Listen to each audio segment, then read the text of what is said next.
I don't want to be here. I really don't. And I really don't want to play this game. But it wasn't my call. It was something that the community agreed on. It was something that the community wanted to see happen. And we got the subs for it. So, yeah. And as for the 100%ing part, well, that's on Deadpool and Amina. So it begins. Yeah, and so it begins. That's on Deadpool and Amina. Amina's the one who made the joke. Well, Andrea and Amina are the ones who made the joke about 100 subs, 100%ing the game. And then Deadpool is the one who made that happen. Balan wonder why I agreed to do this. Yeah. But before we do anything, I should bring this up. One of the things that came with this was it was required that I read the book. Because yes, if you pre-ordered the game, you got a booklet. Something that's almost 300 pages, mind you. And fun fact, if you actually want the backstory of the game and some actual plot stuff, you need to read the book. How fucking stupid is that? So, I'm going to leave it to all of you. And no, Amina's not here, so she doesn't get to cast her vote. She's the one who wanted me to read the book, and everyone seemed to agree with that. But here's the problem. Y'all heard me say it. The book is 292 pages. Now, granted, not all of that is story stuff. A good chunk of that, like I think a good 40 pages of that is artwork. But the other 250 pages of this is story. So, yeah. Yep. Oh, no. First of all, Moth, piss off. I have more than enough brain power to read. The books I read on average have 500 pages. My problem is that... Hold on. My problem is that I really don't want to read all of this. Like, I've got it pulled up here. You could see it's... Yeah, like, y'all can see it up here. It's 292... Like, this is where the story starts, right here. Also, it's 4 parts. And I don't know how much I need to read. And no, this is one paragraph. Here's what the pages look like. Yeah, it's a lot. So I don't know. Amina wasn't very clear. Now, all of it, obviously. Are you... Really? Okay. I mean... Yeah, I've heard it jumps around. We said 100%. Yeah, that's on you, Andrea. You're the one who made the 100% joke. Then Amina doubled down on it, and then Deadpool made it happen. And yes. But in regards to this book, I am pissed at this book. Because remember, I've said this before and I will say it again. If your game requires outside material for me to understand it, then you've already failed. Because the fact that I need to read this book to understand anything that happens in the plot pisses me off. Because that basically tells me that you couldn't make the story coherent, so you were just like, oh, well, pre-order the game, then you get the book. No, that's a bad idea. And yes, from what I've scrolled through, Inkling is correct. It's also... It's not... Delta and Inkling are right. It's not chronologically consistent. It does jump all over the place. And it is written like bad fan fiction. I've scrolled through the first 10 or 20 pages. Ugh. Yeah, that too. Like you need to watch a whole movie before you play Final Fantasy 15. Yeah, that too. Like, I don't... That's why I'm asking you guys, do you want me to read this whole thing? Like, if that's the case, we're probably never going to get to the game tonight. It'll just be the story. Hey, Rainbow, thank you for the 2 years subbing with Prime. Thank you very much. Thank you, truly. And yes, FNAF is another good example. Yeah, Yuji Naka was like, I don't want a story in my game.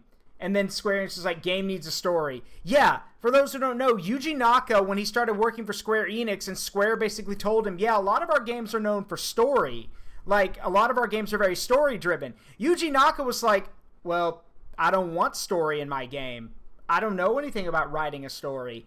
So the dude went and picked up a book that basically is literally like literary's baby's first guide to writing a story, like the hero's journey, and he read that and then literally was like, once I read that, I knew I could make a story as good as any other. No, you can't. Like, there was a lot wrong with Balan, okay? And Amina loves Balan Wonderworld. I've seen the stories. I've seen the gameplay. I have a feeling I'm not going to like this. But I'm here to see a child fire hydrant, not words. I mean, but that's the problem. Because one of the things was I had to read the book. So, we're going to compromise here. Do you guys want me to read all of it? Or do you just want me to read one chapter? Oh yeah, that's also true. Yuji Naka was pulled off of the team 6 months before the game's released. Yeah, that is true. So here's what we're going to do. I'm going to open a poll real quick. Hold on. Let's see. Hold on.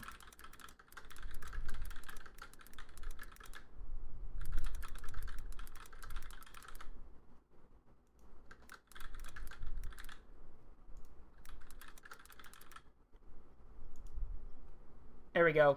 There's the poll. I'll let you guys pick. Do I read the whole book or just the first chapter? We have a poll. Y'all can vote there. I wish to see a game, not a mistake. Well, regardless, it's, hold on.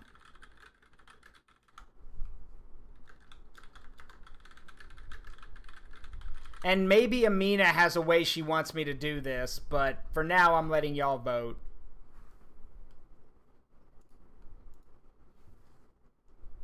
So, I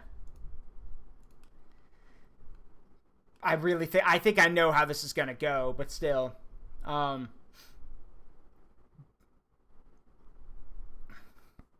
for it, Delta. It was at that moment Father made a significant mistake. Yes, George, but again, that's because everyone was supportive. Like, I can't... Look, here's the deal. The reason this is even happening is because I never imagined I would get to 80 subs, let alone 120. And yes, I'm at 120 subs right now. Granted, that's because of the generosity of a number of people, and I still don't think I deserve that much. But it was because of that this is happening right now. And also, someone out there might be like, well, if you got that many, why are you still taking subs? Because I'm trying to give you guys a heads up. As you see over there, come July, Twitch is changing up their sub protocol for things. So unless you want to start paying $6 to $7 for your tier 1 sub, I recommend you get it now and then just set to auto renew. Because if it's auto renew, you only got to pay $5. If you have to buy the sub again, it'll be $6 to $7. Which of course, Twitch is going to take I think 77% of that from me. They said that rather than it being the weird, I don't know how it works. Basically, of that additional dollar they're charging for subs, I'm only going to get 33% of it. So, and yes, Delta, go ahead and share that spoiler. Regardless, yes. Yes. Oh, yeah, I already knew that. It's a time travel story. Yeah, I know. And that's another dumb thing. Time travel stories are not something you do for your first story in a game. Time travel is extremely complicated, and even now, really good writers struggle to make it stick, because there's always going to be something people can point out or rip into. Most of the whole thing of, changing the past changes the future, so on and so forth. So, I don't know. Also, I like that emote, Cal. Is that, the creature? Oh, by the way, you guys want to see the new emote we got? Is it available yet? It should be available now. Yes, it is! Hold on. You guys want to see the new emote? There we go. Hold grit like Borger. For those who don't know, that was done from, that's from our Digimon streams. The hold grit like a Borger. So yeah, hold grit like burger. Yeah, it worked. The email. Oh, it's your Sona. Hold on. It looked really cool. I like it. I dig it. Also, there's a follow for you.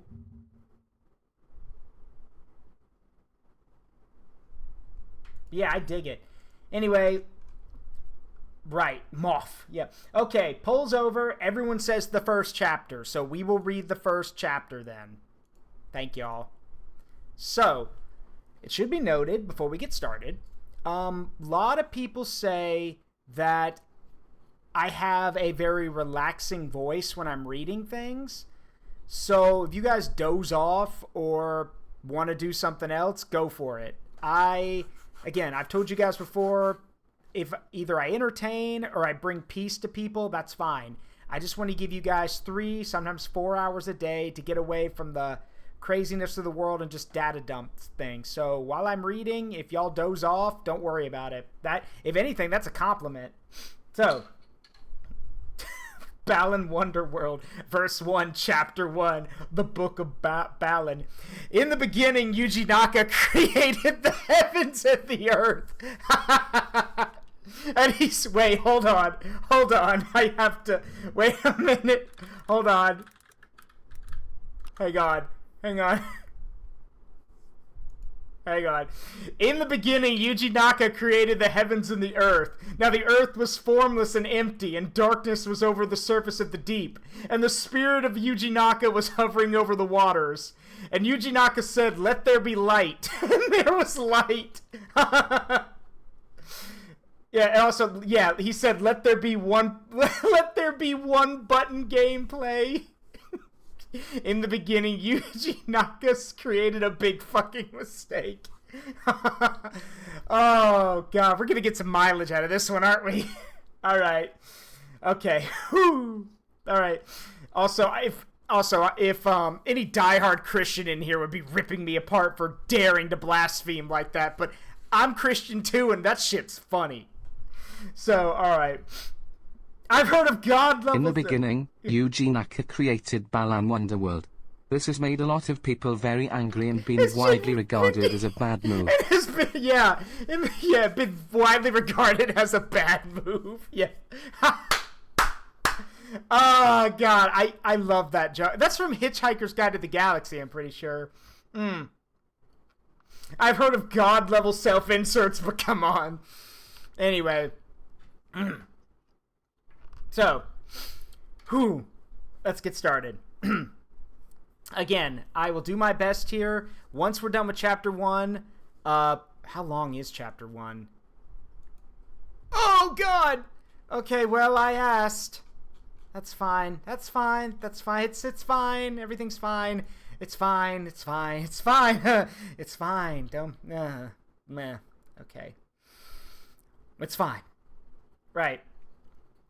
So, I will read this. Y'all, like I said, sit back, relax, make yourselves at home, and let's just get through this as quick as we can, alright?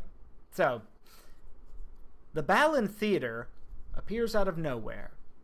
Everyone visits this strange playhouse once or twice over the course of their life, and everyone meets Balan, the mysterious maestro with a smile like a shared secret. Or the creepy person living in the back alley, but sure. The smile like a shared secret. Totally. Even you, though you wouldn't remember. No one does. Then how do you know that everyone visits once or twice if no one remembers? Oh well. And yes, I'm gonna nitpick the hell out of this. Let's see. Out on the street, the dancers worked through their routine. Perfectly in sync thanks to their long days of practice. Every move met with cheers from the gallery. Past this spectacle went a young boy. "Hey, Leo!" called one of the performers. "Come dance with us." It wasn't the first time the dancers had tried, and failed, to get the boy to join in. He ignored this invitation, as he had ignored all the rest, and walked by the dancers without so much as a glance. For a street troupe, the dancers were surprisingly good, but to the boy, they were no better than amateurs. He kept his eyes downcast and walked. Last night, the skies had been filled with shooting stars. Dubbed the Eltrondos, everyone in town had oohed and awed up at the storm of meteors filling the night. Everyone, that is, except the boy, who walked with his eyes downcast then, as he did now. Well, gee, aren't you the Debbie Downer of the party? He didn't understand why everyone was making such a fuss over something as mundane as rocks. Space rocks. Big ass difference. Normal rocks are only lethal if you throw them at someone. Space rocks can fall from anywhere and can kill everyone if they want to.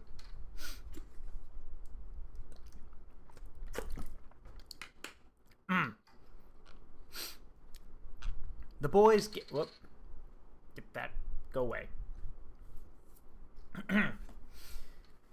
Oh, I almost forgot. Hang on a sec. That actually reminds me. I don't want pop-ups while this is happening, so give me a second. There we go. There. Sorry about that. I had to set myself to do not disturb. There we go. Okay. Back to it. The boy's gaze shot up to an alley he had passed and ignored hundreds of times. Something about it called out to him. He turned down the alley, and thus Leo was never seen again, because remember, children, don't go wandering down dark alleys if you don't know where they go.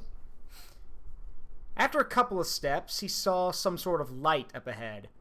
The boy knew this town like the back of his hand, and yet you just said that you've never looked down this alleyway, so...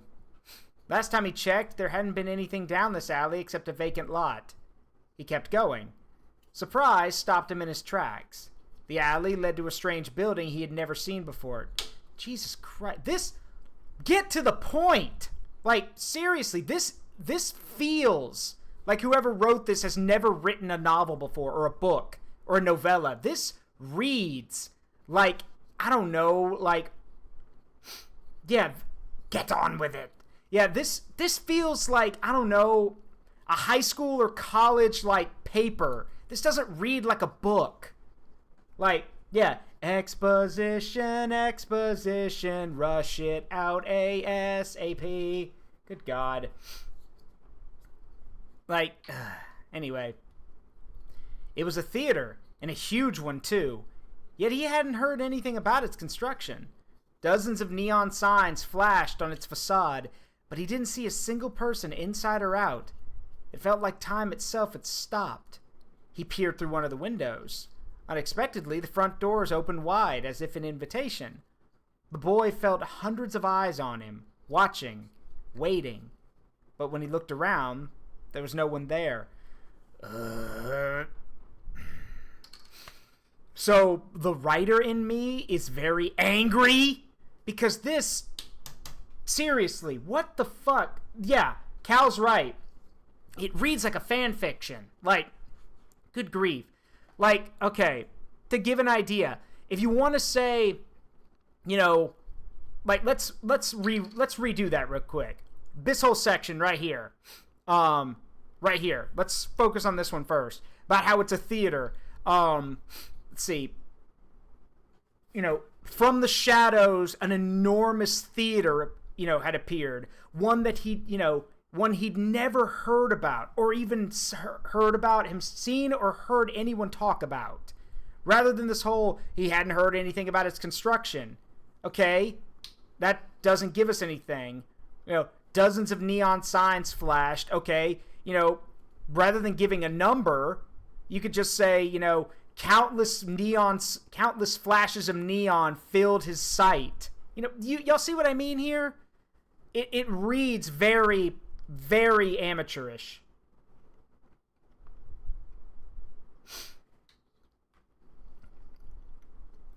Let's see. And the one that irks me the most is the thing about hundreds of eyes. You know, felt hundreds of eyes on him, watching, waiting. But when he looked around, there was no one there. Okay, rather than doing that, because, like, you just said there was no one inside or out, it should be a haunting presence came over him, as if he was being watched from every angle, yet no one was around, yet he had never seen, yet he saw no one. Because, like, give us what he feels. Like, yeah, we get it. Hundreds of eyes on it, but what does that make him feel? Whatever. He hesitated for a moment, then relented to the invisible force coaxing him inside. Wow, that is... How basic bitch can you be? Really? Just an invisible force. Okay? The doors closed slowly behind him and the boy vanished from the world. I will say, the artwork is really good. I have gone through some of the pages. The artwork is really good. Like, this is really good. The artwork's great, but the writing is something you'd find in a children's book.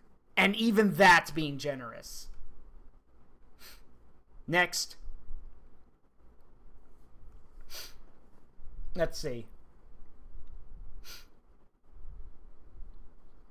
Yeah, angry imp noises. Actually, you guys want to know something funny? Jaeger in our community made a joke that someone needs to do a not a comic, it'd be a 4-coma, which is a 4-panel comic. That's what that means. 4-coma is 4-panel comic of Zaruk and Balan doing the whole Sonic and Shadow interaction. And I actually have, hold on, I'll read it for you guys. I have the dialogue here. I actually took it down because I thought it was funny. Hang on, where is it? Right. Let's see. I found you, faker. Sir, I think you are the fake performer around here. You're comparing yourself to moi? You're not even good enough to be my understudy. Shut the fuck up and fight! I think you can tell who's who in that conversation. But I honestly think that'd be funny as hell. Because yes, I am the Bard of Twilight. I am the reminiscing Bard of Twilight. I'm not a maestro, but I do know my way around stories and memories, so telling this pompous musical creep to shut the fuck up and fight would be pretty funny. Zaruk locks in. And yes, Cal, thank you. Cal's got a good one. You know, he felt as if he was the one on... Yeah, that's good. That's good. And yeah, Izzy, I'm reading the first chapter of the book that came with the game before we actually do the game. Less lip flapping, more throwing hands. Anyway, let's see. The boy, so, I guess... Wait, the boy set his music player on the sidewalk and switched it on. You just... Really? Really? Not a... No time gap here? Not telling us, like, a few days earlier or earlier. None of that. We're just... Space is warped and time is bendable. You really are jumping all over the place. Wow. Way to give us, like, no heads up. You literally just said that he... Yeah, thank you. Thank you. Anyway.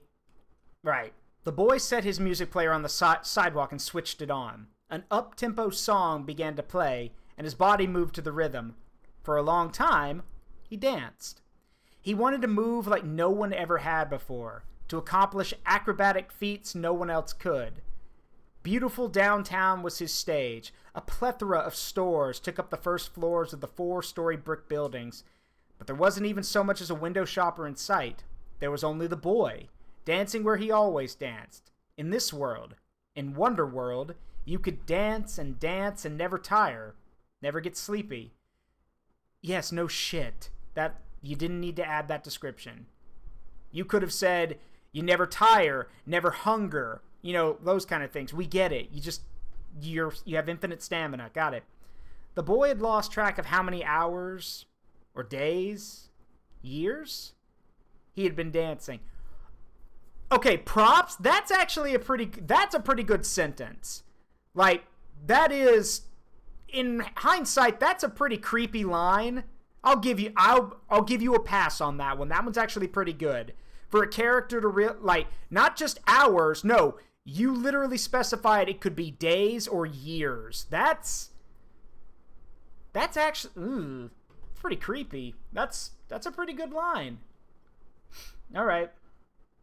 Fair enough. I'll let you have that one. At some point, he noticed a shadow-like creature at his feet staring right at him. Its black body bore some sort of strange patterning. Patterning? Patterning. Do you mean pattern? Like patterning? Like, just say pattern. Patterning? Really? Really? Like, really? Just say pattern. Hold on, is that even a real word? No, it's not. Literally, like, no, this is a typo. Like, or you don't know your adjectives or your words. It's pattern. No, it's not a word. I mean, it might. Hold on. Let me pull that.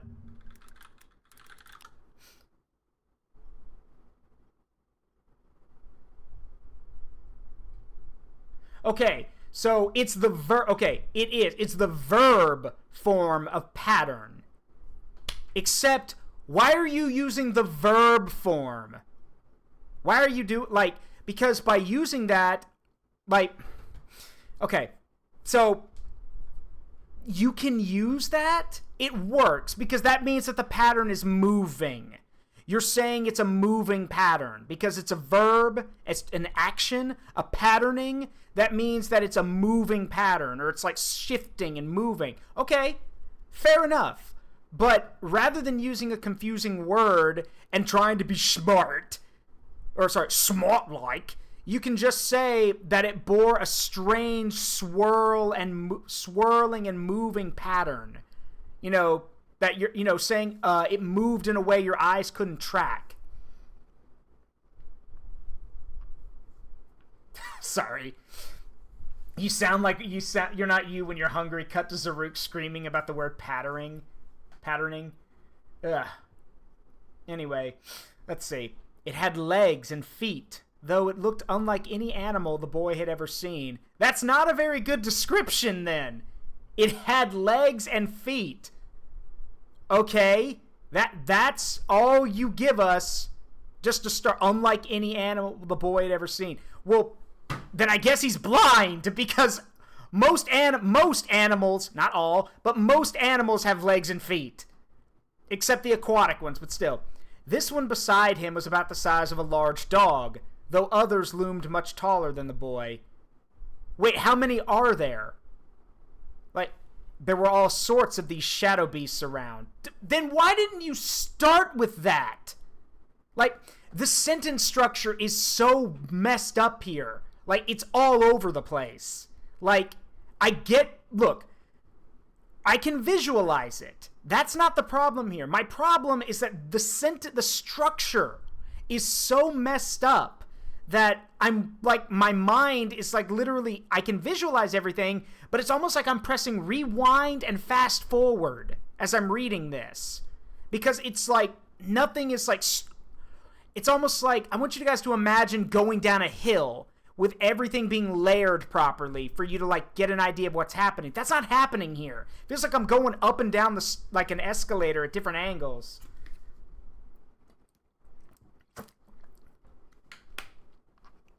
Ugh. Let's see. Everyone came in a peculiar Really? Everyone came in a peculiar shape. Do you mean each one? Or all of them? Every space one. Like, you don't...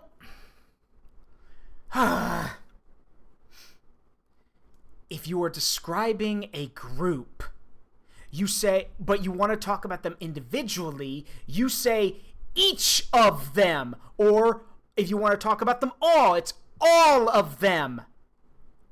Or each specific one, not every space one. Oh no, I'm gonna keep reading this because I'm gonna rip it to shreds. We're only 7 or 8 pages in, and I'm already willing to give this book a failing grade. Ooh. Each one, you know what, screw it. If there's something I don't like about the way it's delivered, I'm rereading it my way. Each one came in a peculiar shape, and they gave him an unsettling feeling if he looked at one long enough, but they never seemed to actually do anything, so he never paid them much mind. An unsettled feeling.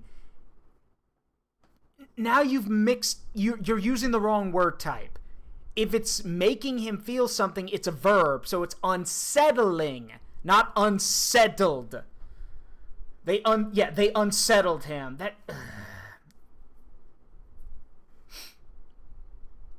They're supposed to be these weird shadows with, like, twisting and warping patterns all over their bodies. That would unsettle anyone.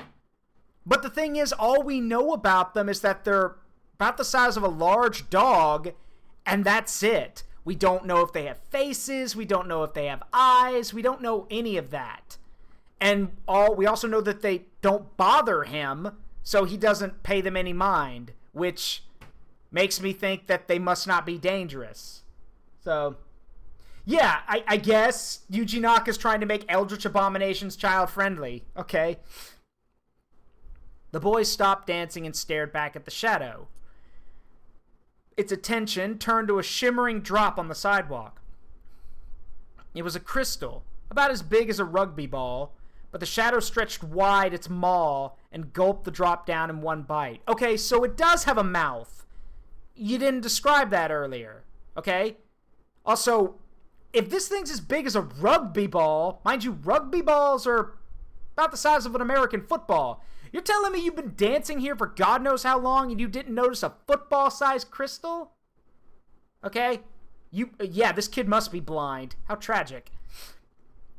Drops were always showing up when you least expected them. He least expected them. Why are you using you? I'm not there. There were red ones and yellow ones, and you couldn't ignore the violets. In fact, they came in every color of the rainbow, glittering something pretty. Oh my God. This whole book, this whole thing chooses to use 100 words when 10 will do. Like, you know, the drops always appeared when he least, from nowhere, completely unexpected. They came in reds and yellows and majestic violets. In fact, they came in every color of the rainbow, sparkling in the sunlight. There, done. I made your thing that much better. It wasn't any great loss for one to get swallowed up by a shadow. There were more where that one came from. Besides, beyond being... Why is there a comma there? Besides, comma, beyond being shiny, comma, the boy did not even know what the drops were. No shit! You don't need to tell us that. Of course he doesn't know what they are. Duh. Ugh.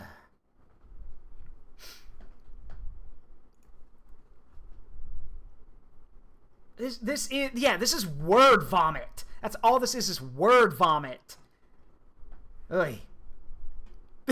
This shit's stretching out word count for a fucking essay. Yeah, basically.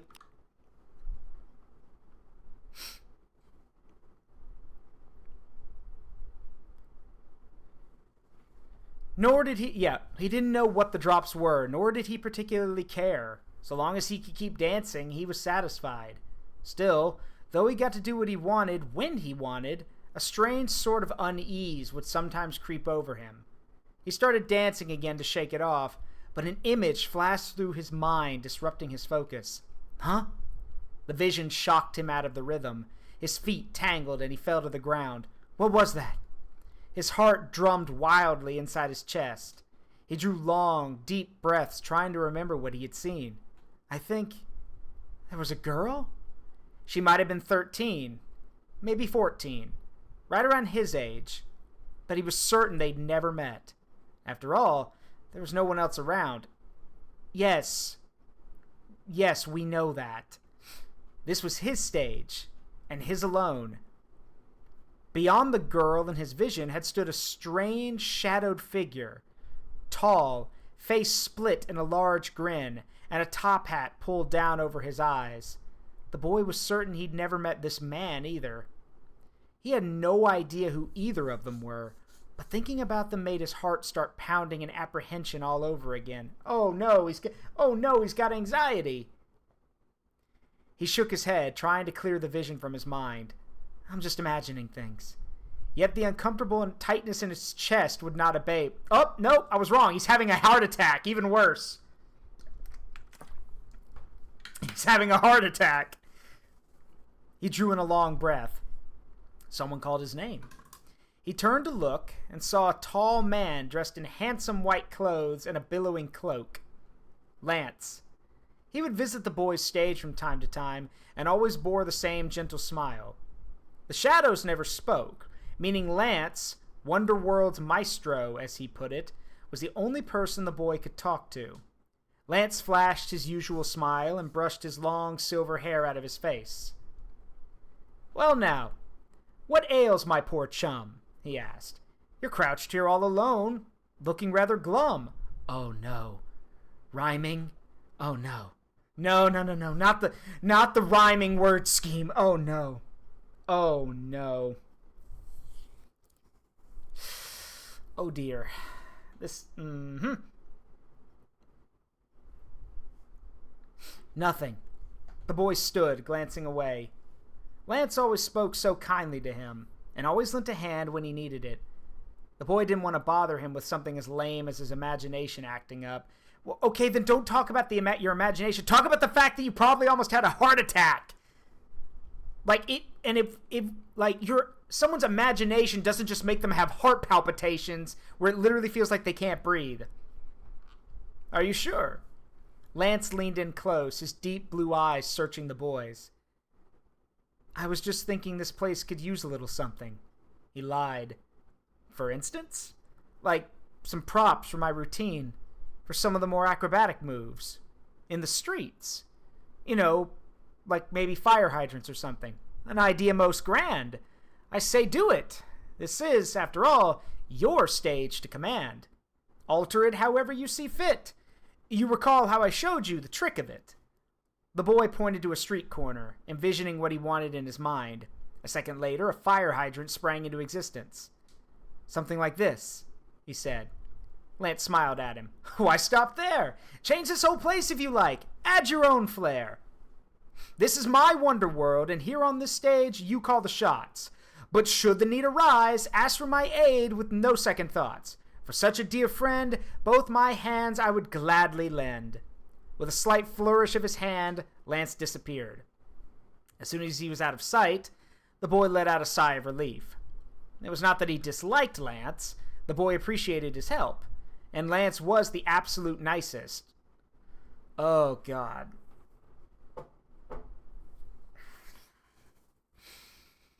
Okay, I'm just gonna... Hey, Ceres. Sarah... Oh, it's your first time chatting. So, Ceres, for getting me to 100 subs, I promised to 100% Balan Wonderworld, and I'm reading the first chapter of the book that came if you pre-ordered the game. It's bad. It's put together so, like, word vomit, basically. It is so bad. But it has a lot of stuff in it that if you don't, that actually makes sense to the game, which is why I'm reading it. Yeah, it has a book. Yes, Cal's right. It's like reading a child's first fan fiction. It's not good. Let's see. The absolute nicest. You know, you could just say the boy appreciated his help and Lance was kind to a fault. Like, the absolute nicest. I hate that. It was just that he liked being alone better. It was easier to relax without other people around. The boy drew in another breath and started to dance. He would dance for as long for as much as he wanted. Why did... You can't... Bad sentence. Bad sentence. You can't... That irritates me. He would dance for as long, comma, for as much as he wanted.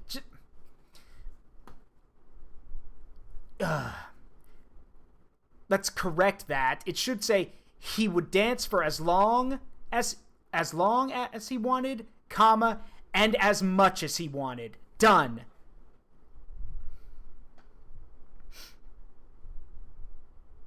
Is it as bad as My Immortal? No, but it's Yuji Naka writing about his OC, basically.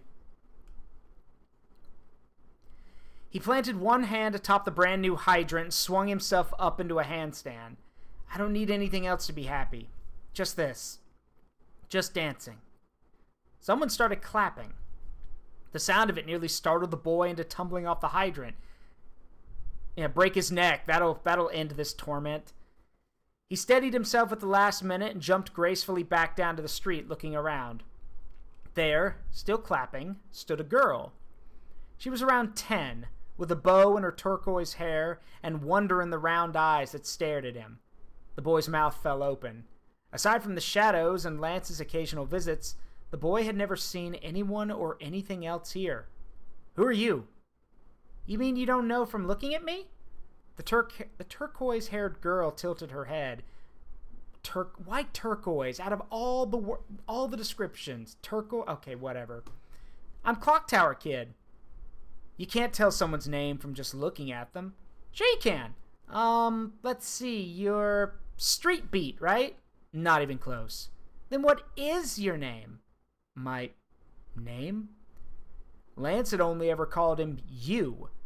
And without anyone else around, not having a proper name wasn't a big deal. He never even knew he had a name until Clock Tower Kid told him so. See, I knew it. You are Street Beat. That's what I'm calling you. Fine, said the boy, even though it had a kind of old-timey ring to it. He needed a name, so it might as well be that one. I think I get it now. This is supposed to be, like, written in the sort of story that a parent tells a child. It's not supposed to be grammatically good. It's not supposed to be, proper English or any of that. It's supposed to be a storybook, which is fine.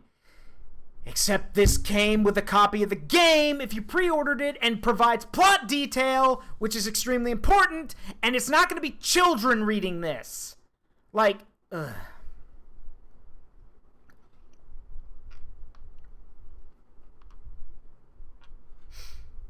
Anyway, bah. Clock Tower Kid held out her hand. The boy called Street Beat shook it. You could kiss the back of my hand if you wanted. Like a knight. Why? You don't look like royalty. Her expression... This book is something you give to someone as a threat. Yeah, no kidding. Her expression creased into a slight pout. So, Clock Tower Kid, was it? Where'd you come from? My stage.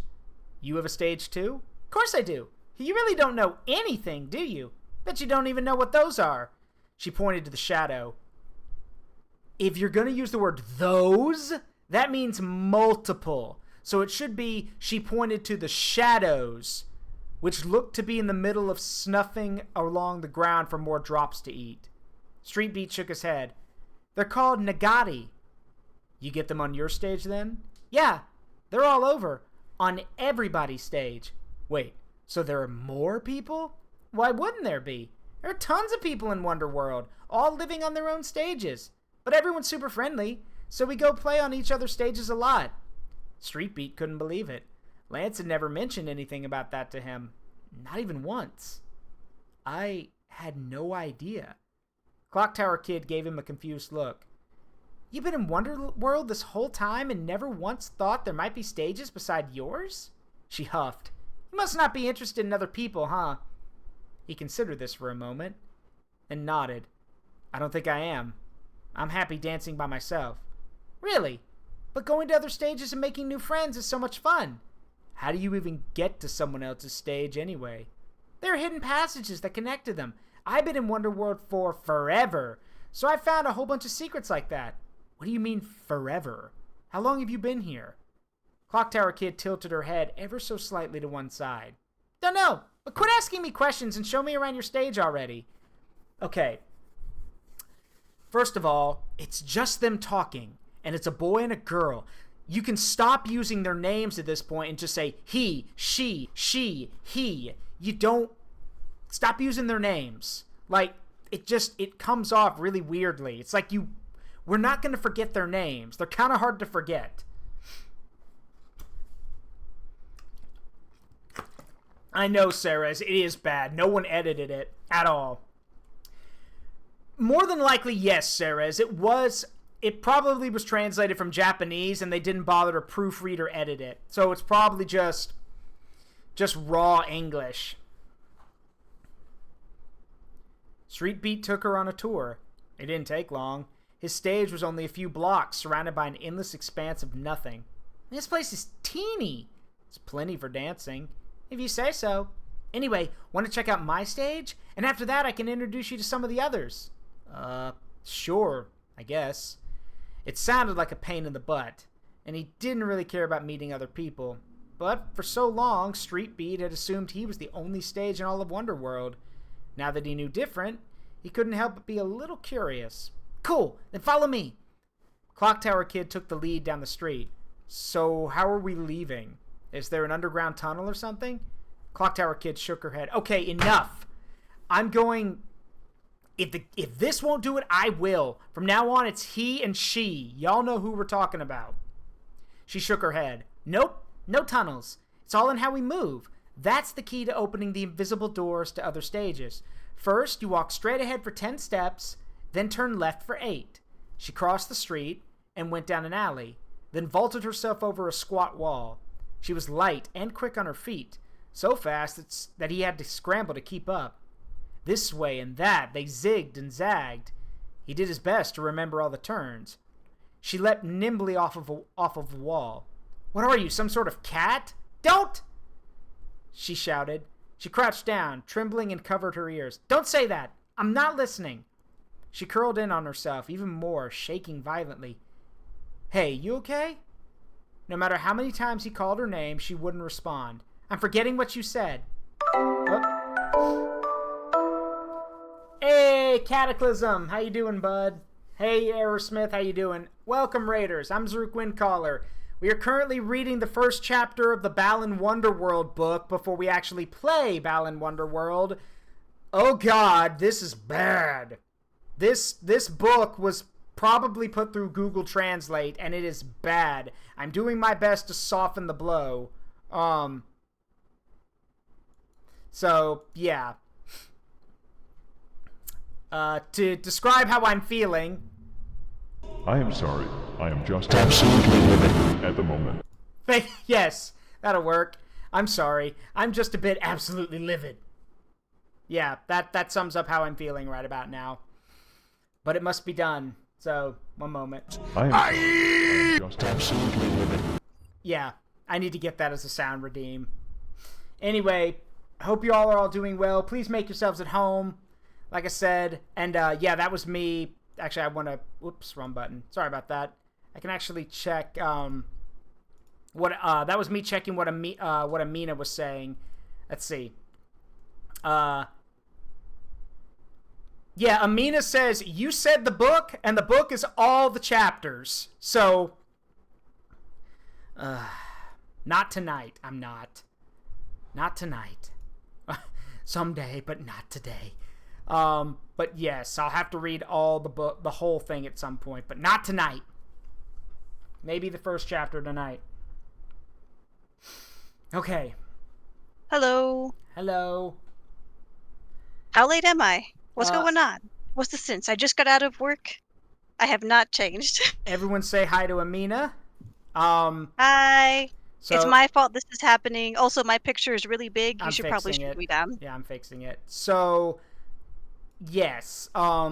We're currently still in the first chapter of the book. The chat voted that they only want me to read the first chapter so I can get to the game.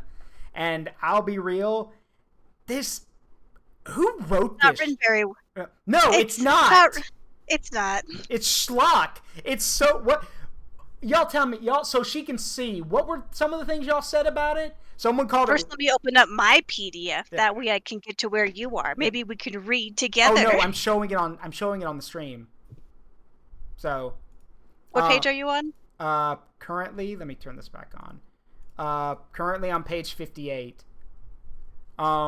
But See, I told you it's not that big, though. The text is small. Words are very simple.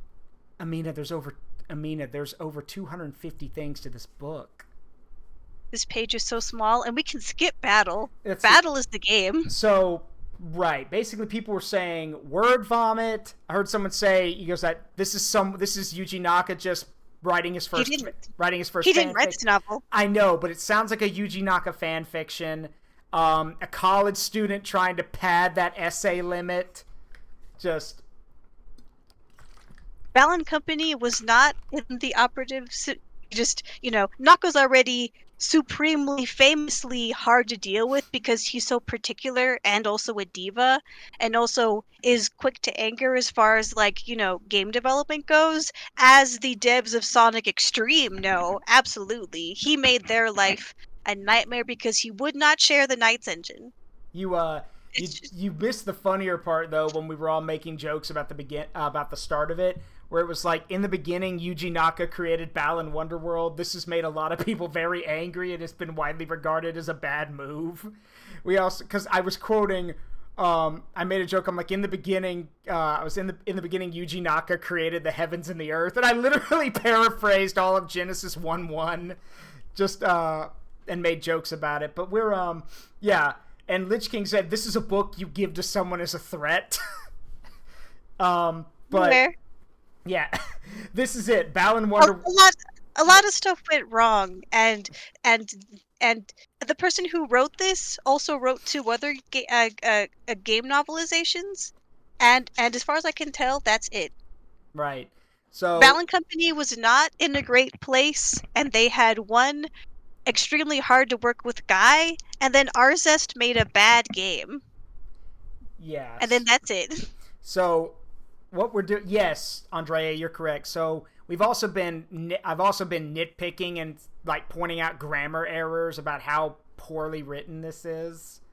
And yes, and also poorly translated. Yeah, that's what Sarah. Also, just so anyone knows, you're not gonna hurt my feeling by saying it's crap in any way. I'm aware. Oh, that's right. Cataclysm's right. Game's so bad he had to do insider trading to make this work. He is in prison. Yeah, that's true. Okay, that's right. For those who don't know, Yuji Naka's in prison for insider trading. So it is stupid. Yeah. So yeah. This is escalating quickly. Oh no. What have you done, Andrea? Hang on. Oh no. I know what she's done. Wait a minute. What? Oh no.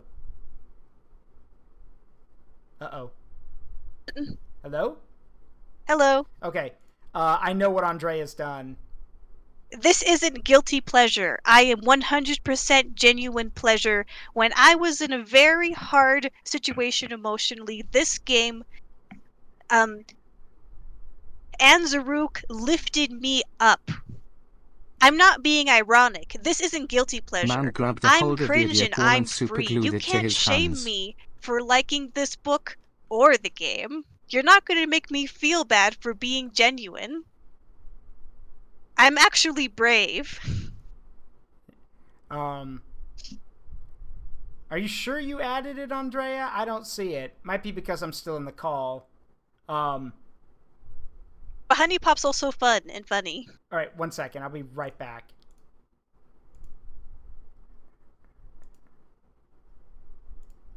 Okay, I'm back. Oh. No, it is not on. I don't see it on here. Is that the Grim Reaper? Andrea, send it over to me. I'll turn it into that. Hi, Cataclysm.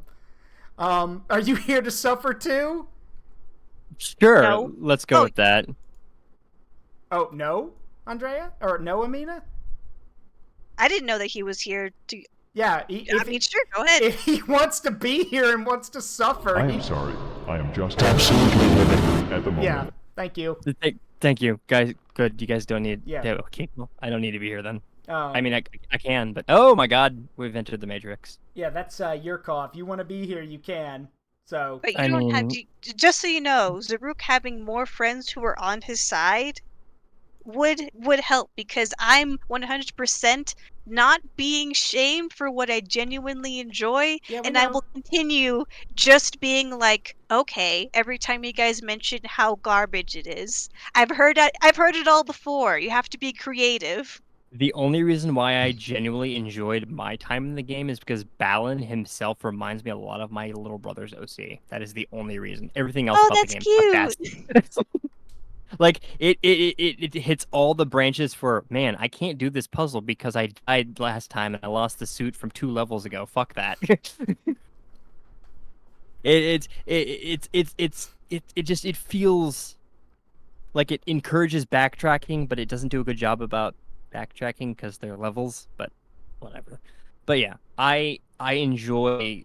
We'll get in here to the cutscene after we're done reading 300 more pages or whatever it is now. But Just so you know, if we're going like chapter per time he plays, I think that's also a fine balance. You know, going all at once is kind of hard to do for someone who isn't me. Yeah, I think I can do it just fine, I think but what like we'll do I'm a is- freak. I think what we'll do is we'll read chapter 1 tonight. We'll read chapter 2 next week, and you said chapter 3 is the game.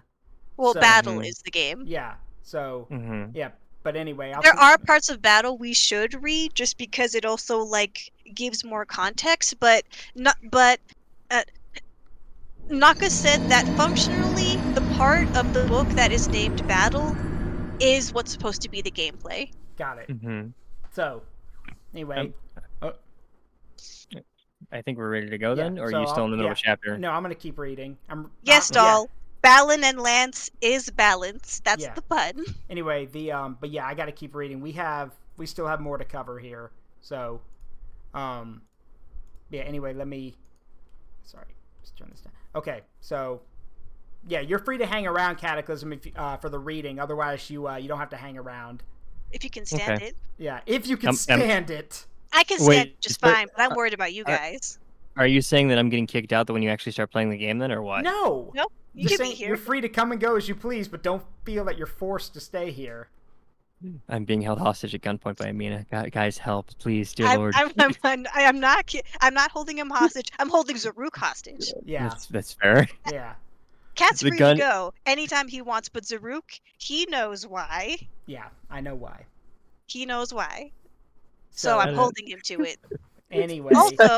Also, audience, chat, our peoples, visitors, if you want to help Zaruk feel better, there are ways you can do that. He may have to play this game and read the book, but you can help brighten up his day by maybe giving some generosity. She says as she's literally got a gun to my head.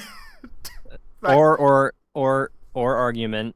Come to me, because I'm the birthday boy on Thursday. Oh, right, it is your birthday. Happy On early Thursday. birthday. Yeah, on Thursday. Still, happy Yeah. birthday. Also, Yeah. fine, Grenex, for 2,000 points. There you go. Mm. Anyway, let me continue reading. We'll never be done if I don't get to keep reading. I can help you read. Was that you, Cataclysm? I have no idea what you're talking about. All right. I don't know. Anyway, Anyway. Never do that again, please. If you want, I can read with you to make it. I got it. I'm forgetting what you said. She mumbled at last, closing her eyes. Forget. Then, I forgot, she said and stood straight up. When she looked back at him, there was no trace of her early terror anywhere on her face. What's with you, Street Beat? You gotta keep up or it won't work. So, she really had forgotten his cat comparison, and what hearing it had done to her. He had no clue what had just happened, but she'd started walking again, so he followed. Whatever the reason, hearing the word cat seemed to upset her, so he resolved not to say it in front of her again. They walked along the wall for a while before turning a corner, and as they did, the scenery changed. Where are we? he asked, amazed. There ought to have been a hamburger shop right in front of them, but instead, it was a place he'd never seen before. My stage. She puffed out her chest in pride. We passed through the invisible walls between them. In front of them sprawled a huge plaza, in the middle of which stood a beautiful clock tower. Here and there, Street Beat could see Nagati. Then, that much at least, was just like his stage. Strolling along the street in front of the clock tower were people, though their bodies were partially see-through. He realized these insubstantial people must be Clockwork Kid's creation. And it wasn't just people walking around, but stuffed animals and dolls, too. Did you make all of this? Sure did, she said, nodding. I like all the hustle and bustle. Lance showed me how to do it. You want me to show you too? He shook his head. I'm good. If you say so. She wasn't convinced, but she let it go and began the tour of her stage. It was different from his in every way imaginable, though he had to admit it was beautiful. She pulled out all the stops. Tied around the street lamps were bows of every color, and the benches all had covers on them embroidered with cute designs and characters. Teddy bears and fuzzy mice and all kinds of stuffed animals sat on the benches, chattering away. Street Beat was not surprised to notice there were no stuffed cats in sight. It was nice, but it wasn't the sort of stage he would have designed for himself. He sniffed the sweet-smelling air, feeling a little out of place. So what do you think? It's something else, he demurred. You want to go back to your own stage, all you have to do is go down the path we used to come here, but backwards. For example, we went 10 forward and 8 right to get here. So to go back, you'd have to go 8 forward and 10 left. What a surprise to see. Oh, what a surprise to see. Taking field trips to other stages, are we? Called a voice from behind them. He whirled and saw Lance. He hadn't even noticed the man's appearance. Lance flourished a hand in his usual graceful greeting and smiled. Fancy meeting you here. Am I in trouble? For some reason, Street Beat felt like he should have asked Lance's permission before going to someone else's stage. But Lance only shook his head. Perish the thought! When have I ever told you what you can or cannot? If you want to do something, do! Far be it from me to control you. Do or do not. There is no try. Well, it's just... You never told me there were other stages. Lance gave a shrug. Simply knowledge you never sought. You preferred to be left to your stage and your dancing, did you not? You didn't ask, and I didn't tell. Lance glanced at the Clockwork Kid. I do hope all here is well. Everything's great, she replied, smiling at him. Wonderful, splendid, fantastic, and grand. But should you need me, call my name and I'll lend you a hand. Okay. Hey, how do you like my stage? It is more exquisite each... Shit. That actually would be pretty funny. Trying to keep up the appearance that just drops something. Shit. It's more exquisite to eat shit? God, that's gross. Yeah, it's more exquisite each time I visit. Sorry, I was actually... Y'all didn't see it. I was actually moving a book around in my hand, and then I dropped it. So, oops.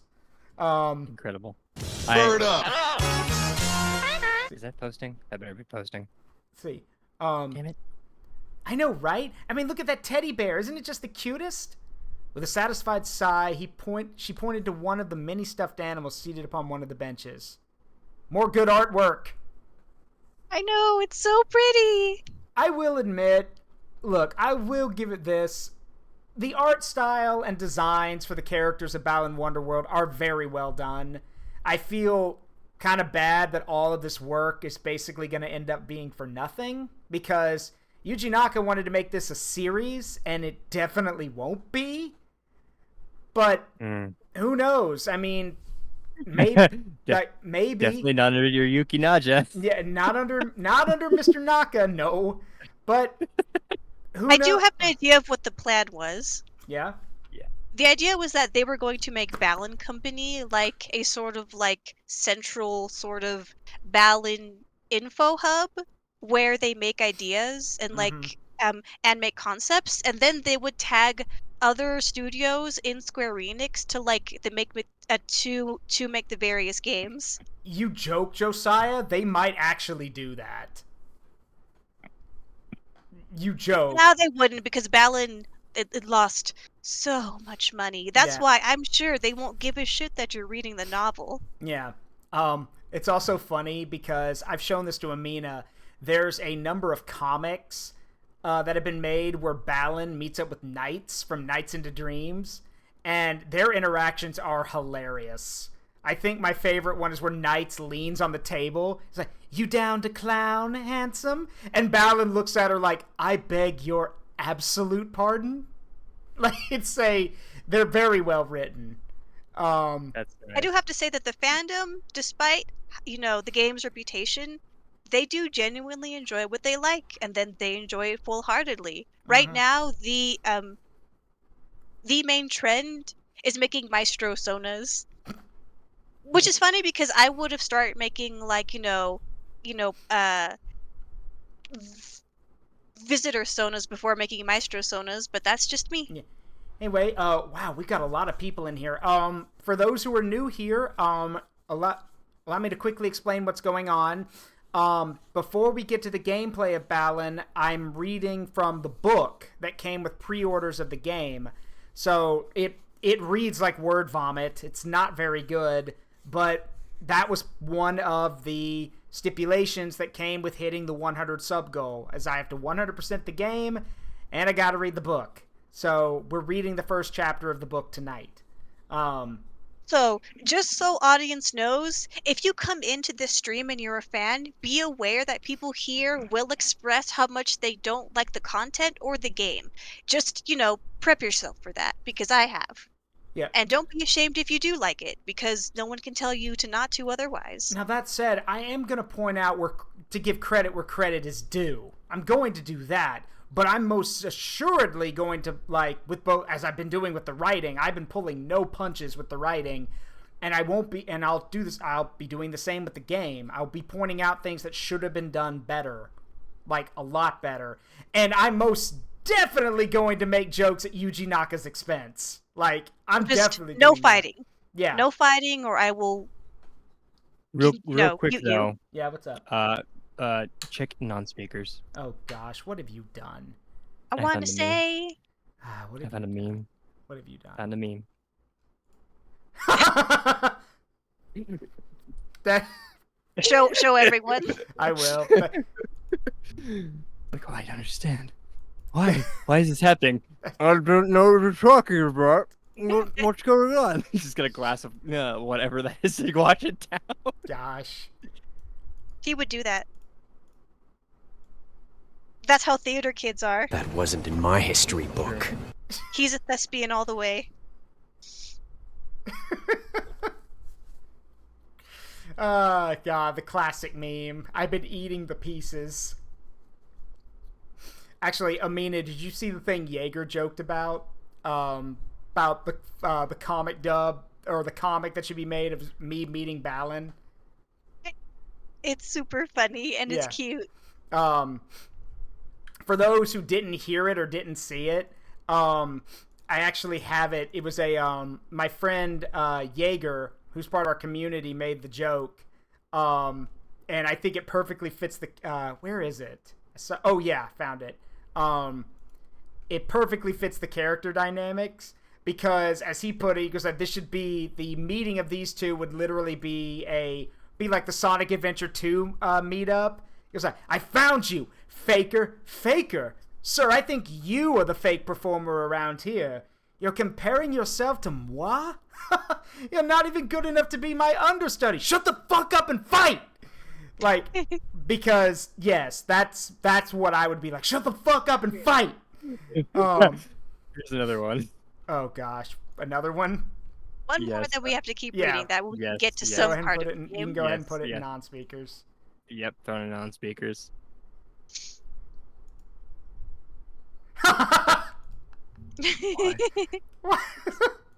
Why is it when something happens, it's always you three? All right, I have.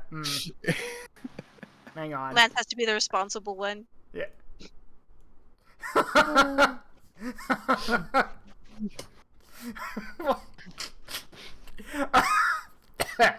I just love Knights' poker face on the right.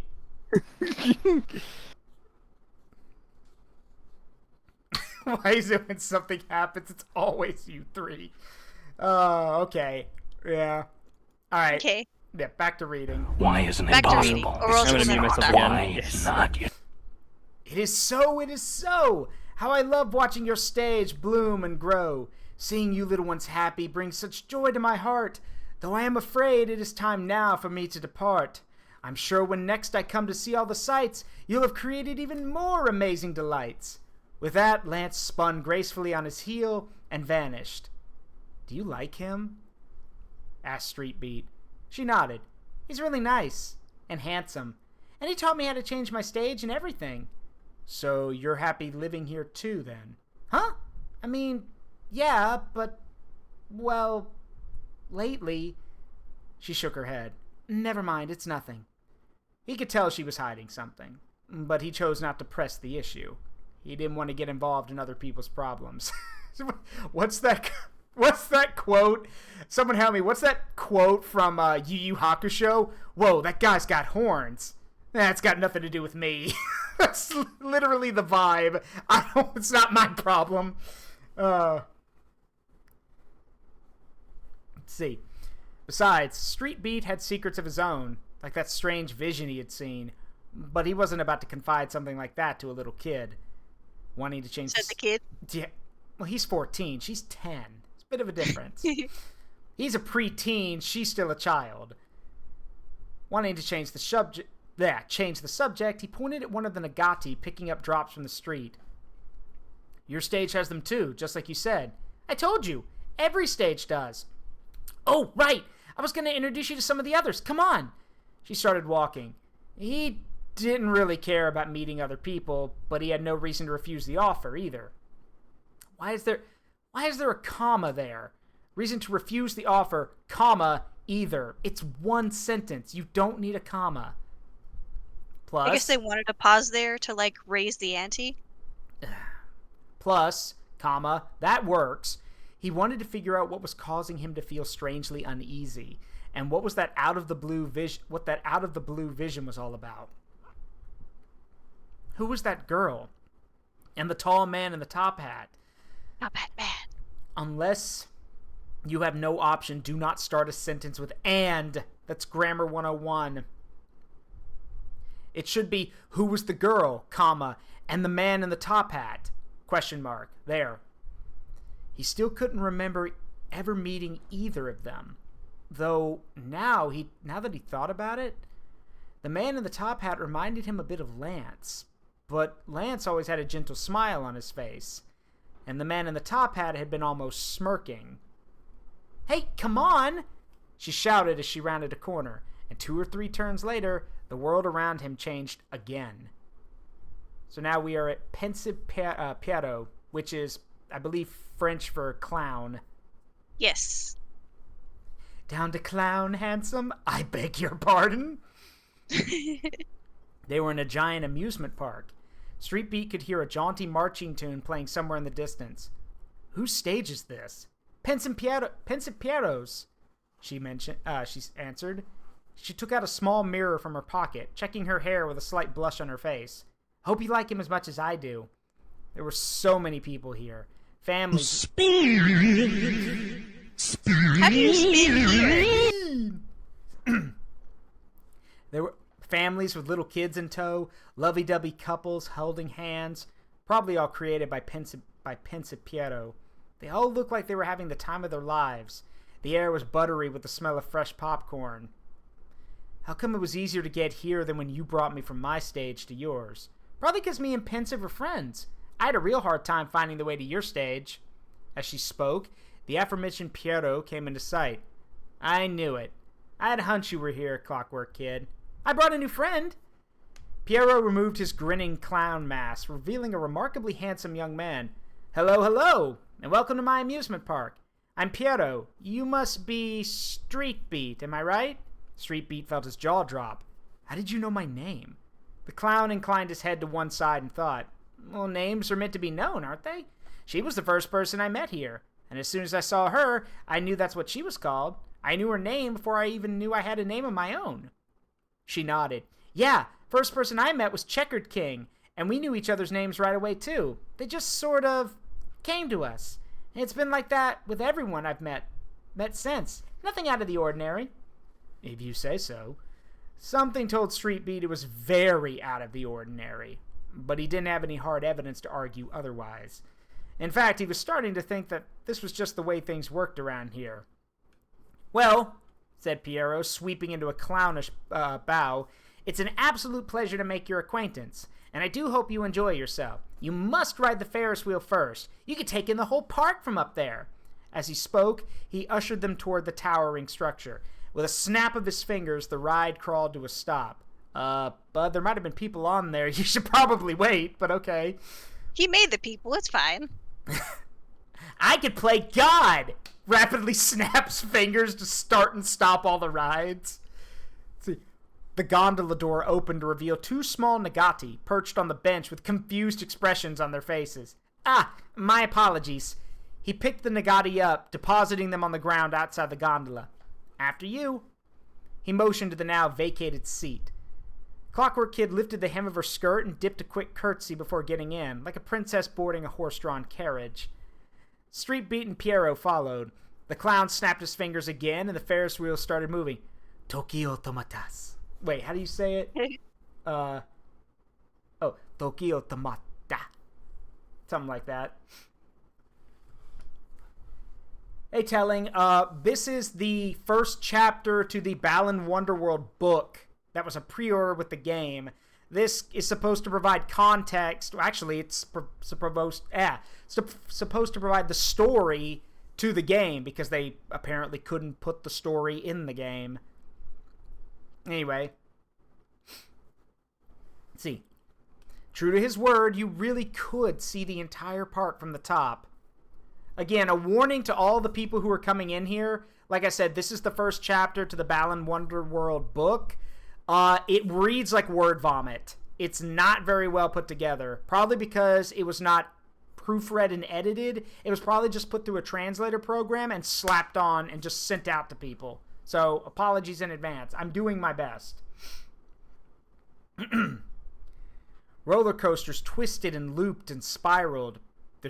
You only need to use "and" once. It should be roller coasters twisted, looped, and spiraled. Good grief. Families and couples queued for a turn on the merry-go-round. Teacups twirled in a rainbow of ever-changing color. Street Beat had always written off amusement parks as childish and silly, but looking at all this made him want to check out each and every attraction. My guy, you're 14. You're still a child. Even the one with white-clad figures outside, beckoning passers-by into what Street Beat figured was a haunted house. I never get tired of coming here, said the Clock Tower Kid, rapture on her face as she gazed at the park below. I'm happy to hear that, Piero replied with a smile. She quickly turned her face away. The sidewalks below were crowded with more than just park-goers. There were Nagati, too. It seems like you could change every detail of your stage you wanted, except them. There's so many of them here. Here and everywhere else. I never paid them much mind before, but now I can't help but wonder, what's their deal? Well, they don't ever seem to do anything but look for drops. Without warning, Piero started shaking, all the blood draining from his face. Pensive! The Clock Tower Kid grabbed his sleeve. His eye squeezed shut, and for a while, he just shook and shook. Eventually, he opened his eyes a bit, his breath ragged. Who are they? He mumbled. Flashes of his own vision flitted through Street Beat's head. Pensive, you saw something, someone, just now, didn't you? So you've seen them too? He nodded. Yeah, not too long ago. I got this vision of a grinning man in a top hat and a girl. That's them. Was it your first vision? He nodded again. This was my second, but it wasn't just the man in the top hat and the girl. There was a woman with long silver hair, too. I didn't get a look at them, though. Everything was all fuzzy. Huh? I never saw a silver-haired woman. You didn't? Piero looked surprised to hear that. Ever since my first vision of her, I've had this sort of yearning. Like I want to be near her, but I can't close the distance between us. It makes me feel so very lonely. His eyes were fixated on something far away. Clock Tower Kid tugged on his sleeve. You're not alone, you've got me. Seeming flustered, the clown gave a quick nod. I know, I don't feel so lonely when you're around, but I've always wondered why everyone calls me pensive, Piero. And now I think it's because I'm always thinking about her. He let out a small sigh. Even though I've never met her. Then you'd be pining. Not pensive, you'd be pining for someone. Pensive, that's called puberty. A sorrowful look crossed Clock Tower Kid's face. Then you should just forget about her. The clown let the comment go by without response. What about you? He said to the girl. Have you seen anything? For a few moments, she didn't answer. Again, more good artwork. But I am noticing they don't show us her face. But we do get to see these two. And we know that's one of the main characters. So, and I believe that's the other main character.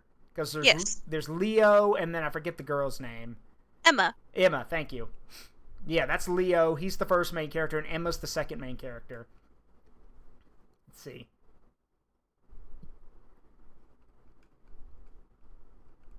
you'll see. I know. I mean, Delta. Delta was like, does this mean co-op is canon? You'll see. Let's see. I've seen them, she said at last. That creepy, grinning man in the top hat, and the girl. She looks like she's the same age as you, Street Beat. Her name's Fighter. I never said anything because I didn't want you to think I was weird, Pensive. But there was a really scary creature, too. It was mostly in shadow, so I couldn't really tell what it was, except that it had pointy ears. Ah, elves. The scariest of all creatures. See, Streetbeat wondered if it had been a cat she'd seen, but kept the thought to himself. He didn't want to send her into another panic like before. So it's not just me then. All three of us have had visions of the same grinning man and girl. It has to mean something, but what? And why are we each seeing something slightly different? The silver-haired woman for me? The scary creature for Clock Tower Kid? Did you see anything out, Street Beat? Me? No, I didn't. But how many people are there in Wonderworld? People like us, I mean. Well, Clock Tower Kid and I have met 12, including you. And there's signs of one other, but no one's ever been to their stage. Piero folded his arms over his chest. Something's up. Maybe I ought to talk to the others. That grinning man and the girl called Fighter could be dangerous. You shouldn't go alone, she said, grabbing the clown's sleeve. Yeah, you're right. I'd feel better if you were with me. At that, Clock Tower Kid's face turned red again. You coming, Street Beat?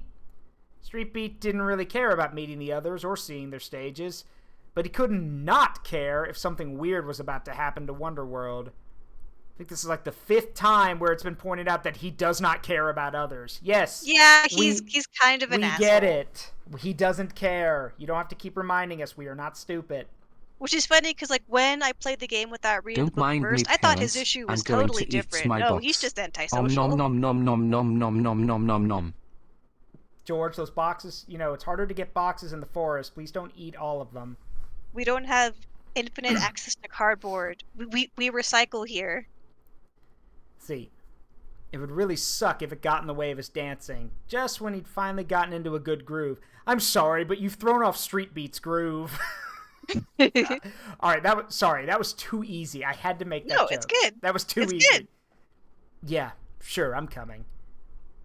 See, yeah. So where should we start? If we're gonna visit everyone, it could be kind of a pain. But first, Piero put a finger to her mouth to stop her. Hold on. There's something Street Beat needs to take in for himself.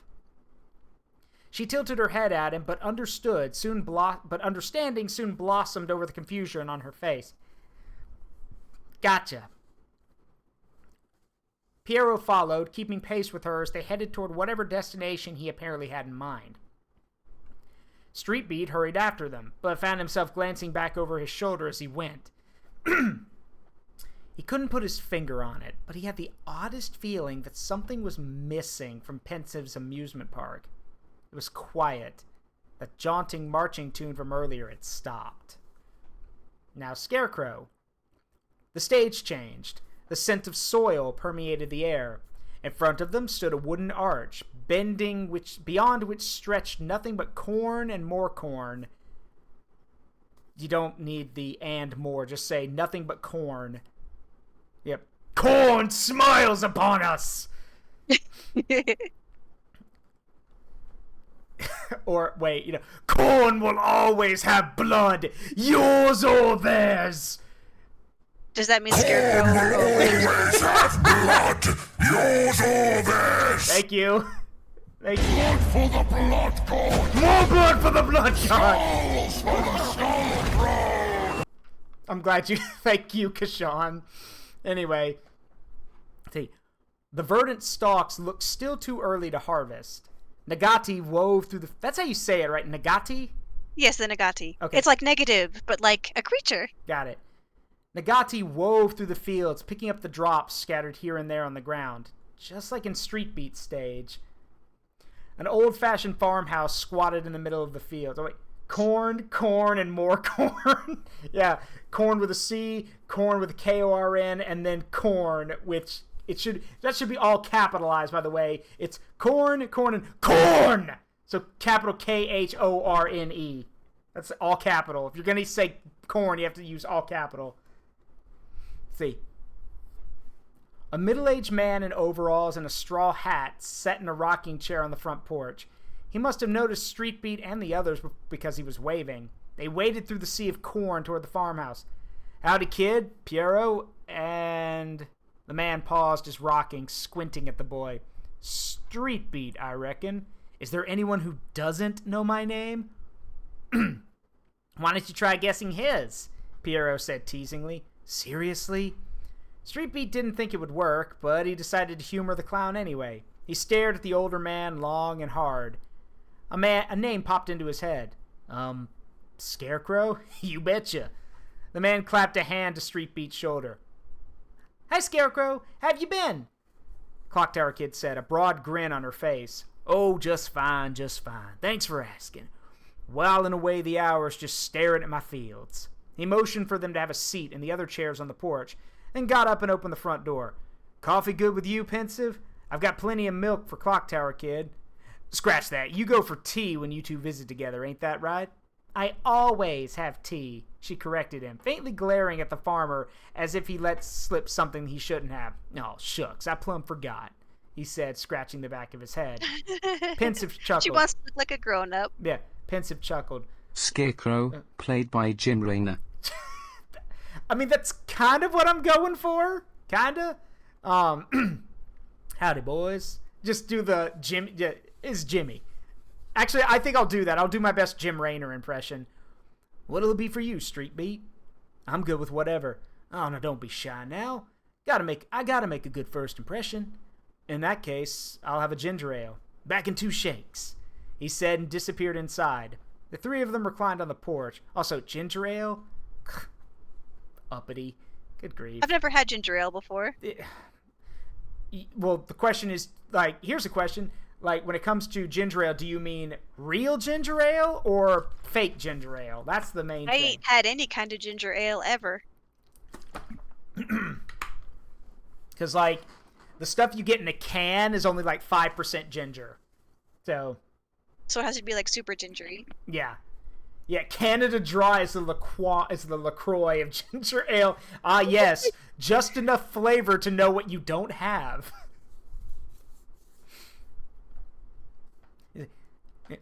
I like this stage. It's quiet. A clown can relax here. Yeah, it is nice. He nodded. His gaze wandered over the sheds, the various farming equipment left out here and there, and a windmill for pumping water, unmoving while someone tinkered away at it. Everything left him feeling oddly wistful. Hope you're thirsty. Scarecrow reappeared with a tray bearing coffee, tea, and a glass of ginger ale. Make yourselves at home. The farmer eased himself back down onto his rocking chair. So, he said to Street Beat, tell me about your stage. What do you get up to over there? It's just a normal city street, full of shops and stuff. But I don't go shopping. I just dance. All the time? Golly, you kids sure have energy to spare. Me? I like to sit on this here rocking chair and look out at all the fields. Spend my days peaceful like. Piero furrowed his brow. Are they all peaceful? I only ask because, well, the 3 of us have been seeing these odd visions. Scarecrow's eyes shot up from his coffee. From his expression, Street Beat could tell he'd been seeing something too. You mean you've seen the grinning man in the top hat? And the girl called Fighter and them dancing trees too? Pierrot tilted his head. Well, none of us have seen the trees. The only thing our visions of all have in common are Fighter and the grinning man. What else was in yours then? I saw a woman with long silver hair. Clock Tower Kid saw some sort of scary creature. And Street Beat only saw Fighter and the man in the top hat. Dancing trees, you say? A frown dug a deep trench across Scarecrow's face. Them dancing trees, they want to take everything from me. 3 times I've seen them now, and every time they get closer. Clock Tower Kid clasped her hands to her chest. What do you think it means? The farmer released a sigh. Beats me. Reckoned I was imagining things, but if I ain't the only one seeing these visions. Yeah, I'm worried about the others too. The 3 of us are going to pay everyone a visit. See if we can't find out anything else. Pierrot stood from his chair. Thanks for the coffee. Moseying on already, are you? Scarecrow rubbed a hand along his jaw, deep in thought. Well, reckon you ought to head to Bugsy's stage next. It's closest one to mine. That's the plan. Thank you for the lovely tea, Scarecrow. Clock Tower Kid curtsied. Scarecrow stood and waved as they waded away through the cornfields. Clock Tower Kid kept turning around to wave back until he disappeared from sight. So the stages aren't just all connected the same way? Nope! For whatever reason, some are easier to get to, depending on where you leave from. Like, it'd be a pain to get to Pensiv's stage from here, but it's super easy to get to his from mine. She sounded pretty pleased about that. 3 steps ahead, turn left for 7. Street Beat did his best to remember the way, but a niggling sensation in the back of his mind spoiled his concentration. Something bothered him about how Scarecrow said he spent all his time in his rocking chair, but Street Beat couldn't put his finger on why. Also, that is a very odd word. It is a real word. That is a real word, but it's a very odd word.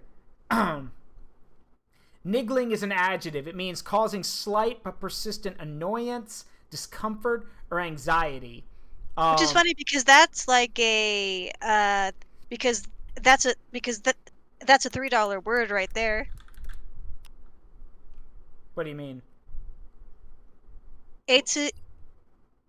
What's a $3 Have you never word? heard of $3 word? Basically, it's a sort of saying that some people say whenever people use like either fancy or like niche vocabulary. Oh, okay. Let's see. Bugsy. And what's up? Wrong one. Sorry, I'm kidding. The stage changed again. They were in some sort of forest. The air didn't smell like farm soil anymore, but like leaves and tree bark.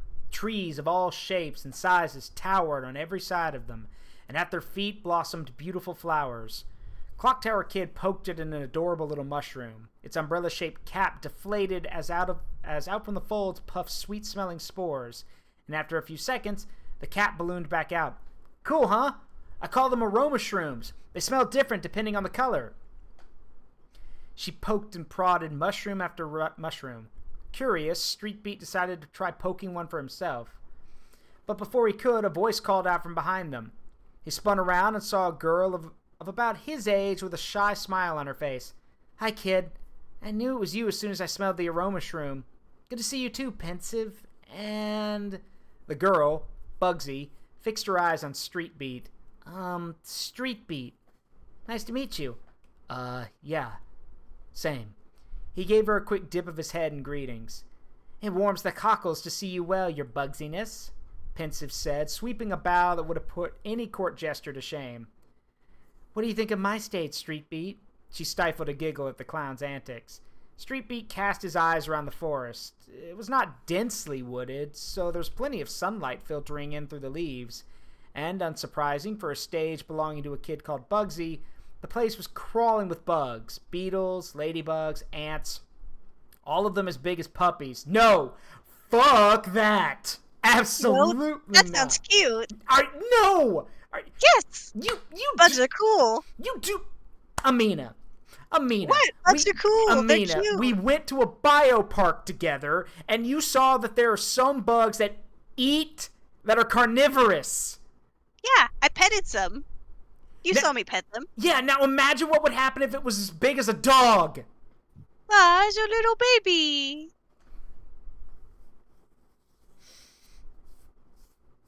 You see, everyone, this is why I'm glad Amina is a half-giant void paladin, because I don't have to worry about random stuff like that happening. If one of those things tried to eat her, she could kill it. But In fact, at work, I like to catch whatever bugs are around to show the kids. and there were swarms of Nagati too, just like on every other stage. It's nice. I like bugs too. Bugsy grinned and took them on a tour. Grasshoppers, perhaps startled by the group's footfalls, leapt from their path. She showed them her favorite pond, where dragonflies big enough for a person to ride on glided gracefully across the surface. There were even spiders, which Street Beat expected most girls would loathe. Their lacy webs were not sticky at all, he found, but melted like snow under his touch. The webs aren't for catching anything, she explained eagerly. Here on my stage, I wanted all the bugs to live together in harmony. That means no one is anyone else's snack. You see? It's perfectly fine. How do they eat? What do they eat? She made them up in her head. Well, They don't need to. Cal, They're part of her stage. Cal, that's different. You're a moth. Moths don't eat don't eat flesh, don't eat meat. Like, that's different. Like, and yes, giant spiders. Great. Street Beat thought that was interesting, but something else was weighing on his mind. Flesh, they eat... Wait, yeah, wait, do you eat flesh or the spiders? Because that's why I said, what do they eat? Spiders don't eat it all. They don't need to. They're just decorations. Anyway, he expected no less for a girl called Bugsy to populate her stage with a bunch of, well, bugs. But there was one species missing. He had not seen a single butterfly since arriving. His curiosity had ballooned since that realization, but something told him he shouldn't bring it up.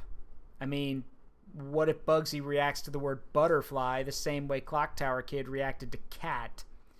Piero and Clock Tower Kid had known her longer, so they probably knew the deal with Bugsy and butterflies. That would explain why they also refrained from commenting on it too. I wonder if there's a word they shouldn't say around me too. But what word would that be? He wanted to ask about it, but something told him he shouldn't bring that up either. Instead, he asked if Bugsy had any visions featuring the grinning man and the girl called Fighter. Wow, we're just going right for the throat. We're not even going to not beating around the bush, just go right for the throat. Street Beat isn't exactly subtle. Yeah, well. The smile took flight from Bugsy's face. Yeah, I've seen them. 3 times. I didn't mention it because I didn't want anyone thinking I was weird. Too late, but pop off. Her eyes brushed timidly over each of them. Same reason you never said anything, right? He nodded. Was there anything else you saw? In your visions? A shiver rippled over her. There was this sort of creature, sort of snaking around, like it was trying to find me. I was so scared it was going to eat me or something. Every time I have the vision, it's closer. Sooner or later, it's going to get me. I just know it. Bugsy trailed off. Something bad is happening in Wonderworld, isn't it? Clock Tower Kid said. At her question, Piero let out a frustrated sigh. Or something bad is about to happen. Whatever's going on, we need to find out more. You want to come with us, Bugsy? Her hands clasped to her chest. Bugsy shook her head. If something's bad's going to happen, I don't want to leave my stage. I understand. He gave her a reassuring smile. We'll let you know what we find out. In the meantime, if anything happens to your stage, you can take refuge in my amusement park. We'll figure this out, okay? The clown waved farewell, and off they went. So now, Watcher of the Woods. That sounds like my job, but without all the cool shit. Different. Yeah. The next stage was a forest too, but it wasn't anything like Bugsy's. This forest was deep and dark, with but tiny slivers of sunlight able to cut through the thick foliage. The only way of walking through the trees was via the rope bridges strung between them. It was one of those bridges that Street Beat and the others now stood. Upon one of the bridges. There we go. He glanced over the side of the bridge. It was hard to judge just how high they were. When he looked up, he saw tiny tree houses dotting the branches. Hiya! Came a woman's voice above them. Street Beat saw a tall woman, her head wrapped in a bandana, whom he guessed was somewhere in her 30s. With nimble movements, she maneuvered herself down the tree toward them. She had a welcoming smile on her face. All he could do was stare at her. You must be Watcher of the Woods. Yep, but you can call me Watcher. Wonderful to meet you, Street Beat. She clapped a friendly hand on his shoulder. See. Drink some water. Yeah, I'm good. You're getting good with the name thing, Piero said, smiling. Why are you called Watcher of the Woods? Wish I knew. She tilted her head to one side, thinking, maybe it's because I spend all day patrolling the trees. What are you patrolling for? You know, to make sure nothing bad or anything happens? She snorted. It's not like anything bad ever happens in Wonderworld. Piero frowned. I don't know about that. There's something we wanted to ask you, Watcher.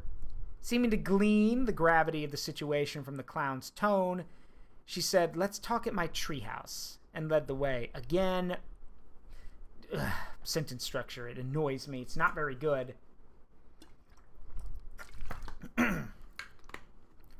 Street Beat and the others climbed up after her, putting their hands and feet on the same places Watcher put hers. Higher and higher they went, and higher still, until the entire forest spread out beneath them. Street Beat knew they were climbing one of many gigantic arbors, but from up here it was impossible to tell just how high above the ground they were, or even how much further the tree towered into the sky. He remembered watching a line of ants scampering up a tree by the side of a road once, and felt as tiny as they had been. He had to hand it to Watcher for creating something so incredible, but at the same time, he noticed something missing. He couldn't keep his curiosity lidded. Pensive, he whispered, there aren't any birds. Shh! Hushed the clown, putting a finger to his lips. You probably know this already, but pointing out what's different about someone else's stage is bad manners. So there's like a rule against it or something? Who decided that? It's not something anyone decided, so to speak. We can't talk about it. Up until now, Street Beat thought everyone could change their stages to be whatever they wanted, that everyone lacked for nothing and spent their time exactly as they wished. But maybe that isn't true. Okay, so that means there's something different, something missing from my stage too. Maybe not. I've never been to your stage, so I wouldn't know, Piero mumbled. Watcher's treehouse was something else. Street Beat could tell it had been constructed very carefully to avoid damaging the tree in which it was built. Inside, there was a small table and a cozy bed. Sorry I couldn't build the treehouses any bigger without risking hurting the trees. Still, just the right size for one person, don't you think? That said, I know it doesn't leave much room for chairs, so pull up some floor. Watcher perched on the edge of her bed. Piero sat in the opposite corner, and Clock Tower Kid and Street Beat sat beside him. The three of them took up the entire floor of the treehouse. Clock Tower Kid sat squished beside the clown. Sorry again, I know it's a squeeze. Not at all, said Piero. It's a lovely treehouse. Now to the matter at hand. He took a breath. Are you here to ask about the visions? Watcher's words caught Street Beat off guard. How did you know? Because I've never seen you without a smile on your face, Pensive, and right now you're frowning so hard I can feel it. As soon as I noticed, that's when it hit me that I might not be the only one who's had these weird visions. Piero gave a heavy nod. You've got keen eyes, Watcher, and even keener intuition. Flattery will get you everywhere. Speaking of my keen eyes, in my vision, I saw a girl called Fighter and a grinning man in a top hat and some sort of giant, terrible beast. It's come to me twice now, but it never lasts longer than a second. And I would know with these contacts. I have special eyes. I can perceive you. Well, that. But I was going with the whole, your contact lenses just arrived. 1-800-CONTACTS. They can't have my brand. I have special eyes. My brand. My brand. My brand. Yeah. Look with your special eyes. My brand. The fact that I don't know if 1-800-CONTACTS is still around, but even if they're not, it's great that commercial will still stick in people's minds. That just proves it was a good one.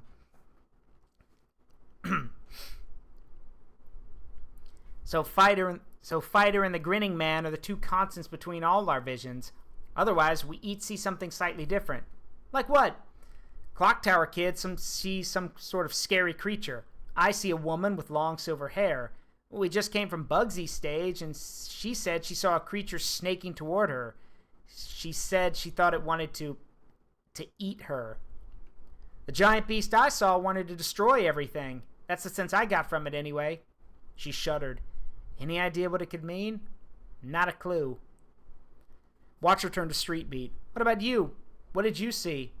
Besides the grinning man and the girl? Nothing. Strange. She pondered this for a long minute, then lifted her head. I don't like this. Where are you heading next? To see Sentinel of the City? Yeah, Clock Tower Kid replied. His stage is closest from here and all. I'll come with you, said Watcher, leading the way out of the treehouse. I want to make sure he's okay. Sentinel of the City. What, a police officer or something? Nope. Even better. Also, wow, we are like... There's like no more art for the rest of this chapter. That's kind of sad. I was expecting to see more pictures, but okay. And yes, I know, like, for those who don't know, at the beginning of the book, it is an art book too. So the characters who are in the game are also in this book. So, like, you can see them there. But I don't want to do that because that's kind of going to spoil all the characters. So...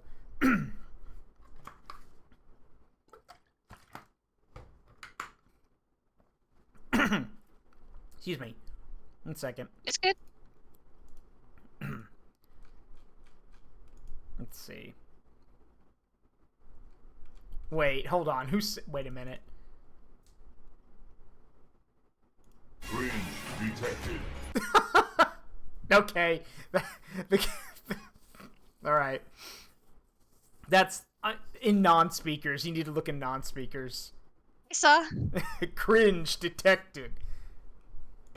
Eliminate. Yeah, that's what it feels like. But I will endure. I must endure. All right. Hey, Zaruk. Yes. Mwah. Love you too. So, excuse me. I may not be allergic to anything, but it's been so dry here that my throat has been drying out a lot. Let's see. Dusk lingered over the city in Sentinel's stage. It reminded Street Beat of the town in his own stage, except there were lights on in all the windows, and inside he caught sight of people going about their evening. Clock Tower Kid stretched a hand up in the air and waved. On the opposite side of the street, a tall, muscular man with close-cropped hair returned the gesture, calling, "Sup?" With a name like Sentinel, Street Beat had thought he would look a little more imposing or something, but he was dressed in a regular old shirt and jeans, just like Watcher. Sentinel approached the group with long strides. Out on patrol again? Watcher asked. I mean, I am this city's protector, he answered. I keep it safe from harm, just like you keep your forest. I'm Batman. He glanced over to a window. Street Beat followed his gaze and saw people bustling about inside. Then he caught a whiff of something tasty and wondered what they were making for dinner. I made all those people up, the ones inside. They'll disappear the moment their windows open. The only ones are out here on the street are the Nagati. But you know, even if they aren't really there... Wait, even if they aren't really... Oh, that really? Oh, Reality. Really? Even if they aren't really... Like, oh my god. So, either this guy's a lunkhead, which I'm glad I'm giving him that voice then, or, again, this is just bad grammar. Even if they aren't real. Just say that instead of, you know, even if they aren't real. Not really. Look at this. Look at that. They probably meant to type real, but then went against it and just added and put a Y without actually going back and like rereading their work. I've done this before. My grammar's also terrible. Saruk can tell you. He's read my stuff before. But at least you were actually trying to do something. You were trying to put effort into it. Not these people. There's just something about walking around town, seeing everyone at home being happy, that I just can't get enough of. Sorry, I should have said hello first. It's nice to meet you, Street Beat. You too. Sentinel of the city. You can call me Batman. I'm not gonna do that.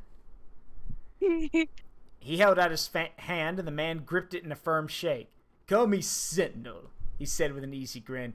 Everyone does. I just realized I'm slowly turning into Might Guy from Naruto, and I'm thinking I should keep that for this. Keep it. Keep it. Just so. Okay, I guess I'll keep it then. It was just like when Watcher had told Street Beat what to call her. It wasn't just their names that were similar, but their friendliness too. 2 protectors, 2 guardians. Wonder if they're related somehow. Not really sure what I'm defending the city from, if I'm being totally honest. Same here, buddy. Watcher wrapped her arms around Sentinel in a hug. You two seem close, Street Beat said. They both nodded. See, we are. It's easy to get one another's stage. Plus, there's the whole thing with our names being similar. Guess that's why she and I hit it off. We hang out all the time. Clock Tower Kid's mouth pinched in a pout. Mine and Pensive's stages are way closer. And who says you need matching names to be friends? Street Beat got the feeling something about Sentinel's phrasing had upset her. Maybe she didn't like the reminder that Clock Tower Kid and Pensive Piero did not have anything in common. True. What's in a name? None of us even understand why, we just know them like we do. He beamed. Besides, everyone knows you and Pensive are inseparable. That's not how you say yeah, no, that's how you say it. Spell it, okay. See, that seemed to cheer Clock Tower Kid right up. Listen, Sentinel, the reason we came, started Watcher. She began to recount the visions they had each experienced. Yeah. I see them too. The grinning man in the top hat, the girl called Fighter, and the man that looks like me. Someone that looks like you? Yeah, it really bugs me. Every time I see him, I get this really awful feeling. His shoulders sagged. I hate it. I'll be here forever. Thank you, Jaeger, for 28 months. Thanks, buddy. I appreciate it. You're just in time. Make yourself comfortable. We're doing literature. Before the visions, I never had anything to worry about. I could patrol my city in peace, happy as a clam. I think it's strange that would need to change, came a voice from behind them. Street Beat turned and saw Lance, an oddly grave expression on his handsome face. Lance, what's wrong? He sighed. I came here to tell you, these things you do, you really don't have to. Just like on Clock Tower Kid's stage, Street Beat couldn't help feeling he had done something wrong. He explained to Lance what was going on. Are we not allowed to investigate what's happening to Wonderworld? No, dear friend, there's no such decree. He tilted his head. I told you before, you'll never hear commands from me. Your happiness is my only wish, my greatest satisfaction. So I can't help but worry over your course of action. Why? Will it get in the way of us being happy? He brushed his long hair back with his fingers. Indeed, I fear that may be the case. I could see it written all over your face. The more clues you seek to uncover, the more unpleasant horrors you'll discover.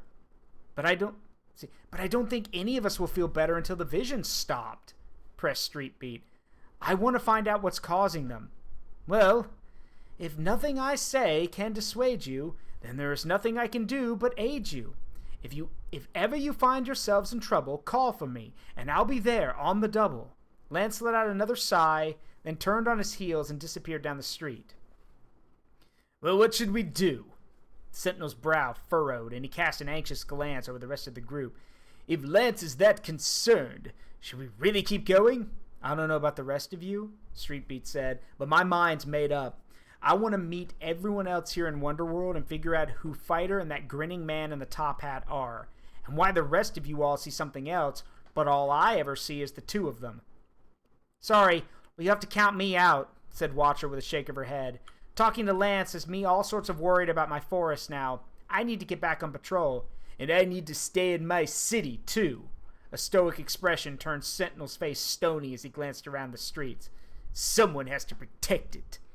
As he followed Sentinel's gaze down the street, Street Beat realized what was missing from the stage. Fire hydrants. The only reason he noticed was because he just created one on his own stage. Otherwise, the detail may have very well have escaped him. But he knew he probably shouldn't say anything about it. Street Beat had always believed Wonderworld was a land of freedom and happiness, but now he was starting to think it wasn't all it was cracked up to be. "We'll let you know as soon as we find anything," Piero said to the two staying behind, and waved farewell. "Hey, Wolf Spirit, what's up? We are reading Chapter 1 of the Balan Wonderworld book before we start playing the game. How you doing tonight?" This is the... We're almost halfway through. Yeah, this is the... Well, at least 1/3 way through. Yeah, this is the community's reward for the for over 100 subs. Also, hello, sweetie. Let's see. Wait. Well, 1/3. Yeah. 1/3 actually. There are. I had a mistake. Let's see. There are 120 pages in Chapter 1. We are on page 91. Let's see. See, it's not that bad. It went by pretty fast. Yeah. Sky Gazer. The wind. I see. Street Beat, Clock Tower Kid, and Pensive Piero stood atop a hill overlooking Sky Gazer's stage. It was covered with windmills, all a different color. Gaze these nuts.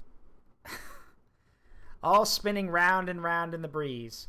Ahead of them was a cliff that dropped down into the sea. Street Beat drew in a deep, appreciative breath of the salty air as he looked around. A woman strolled along with her parasol held aloft, and families sat under tents on the grass. Out on the grass. Everyone was partially see-through, so he didn't think any of them were the stage master. Clock Tower Kid and Piero started walking straight for the cliff, though Street Beat couldn't see anyone in that direction. He followed after them. "Don't tread on me, Clock Tower Kid," came a voice from their feet, startling Street Beat. Splayed in the grass was a bespectacled boy who looked like he could be in high school. Street Beat guessed that since he could talk, he must be the stage master. "Silly, I'd never step on you. You're always lying in the same place." "What in the world are you doing?" asked Street Beat. "What's it look like, Street Beat? Living up to my name and gazing at the sky." Sky Gazer stretched out his hand without getting up from his prone position.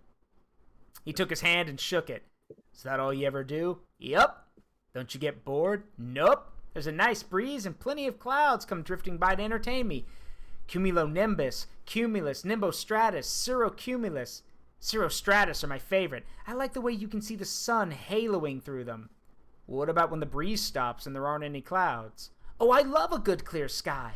The longer you look at it, it changes color, ever so slowly. And for some reason, when I look at it where the sky and sea meet, my heart swells so full I could cry." Nerd.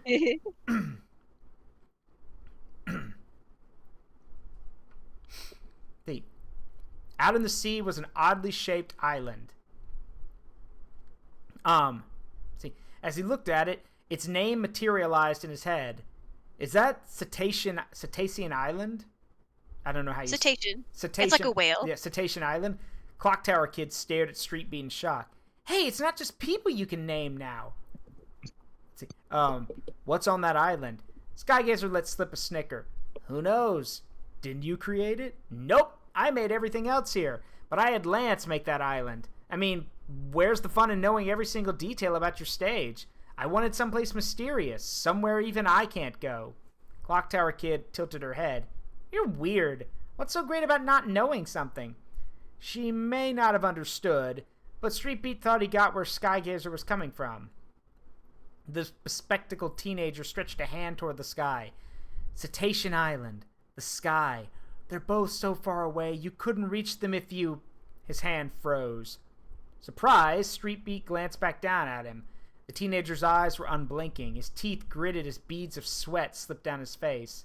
After a while, he seemed to recover from the paralysis, and he went limp, his hand flopping to his chest. "You just saw something, didn't you?" "A vision." Skygazer paused. "So you've seen them too?" "Yeah." Unease clouded Skygazer's expression. Street Beat continued. "You saw Fighter and the Grinning Man and the Top Hat, right?" "Yeah. And this machine. I don't know what it was. It was a big jumble of spinning gears and whirring drill teeth, and it was flying right toward me." Skygazer wiped the sweat off of his face. "I thought I was the only one who was having these visions." Kind of nice to know I'm not. Clock Tower Kid shuddered. Except for Fighter and the Grinning Man, our visions are all different. There's some sort of scary creature in mine, and Scarecrow sees dancing trees. Bugsy sees something slithering, Watcher sees a terrible beast, Sentinel sees someone that looks like him, and Pensive sees, a woman with long silver hair. She's called a MILF, thank you. I'm sorry, I had to make a joke. I had to throw something in there. Things be thangin'. And what about... Ow. What about Street That Beat? wasn't for you. That was for Cat. What? The horny bonk. Why are you booing me? I'm right. Why are you booing me? I'm right. No, no, Delta. Say nothing. No spoilers. Yeah, Josiah said the bonk was for both. See, what about Street Beat? I don't see anyone or anything besides Fighter and the man in the top hat. It was getting kind of embarrassing to have to keep explaining that he was the only one whose vision was like that. Let's see. Nope.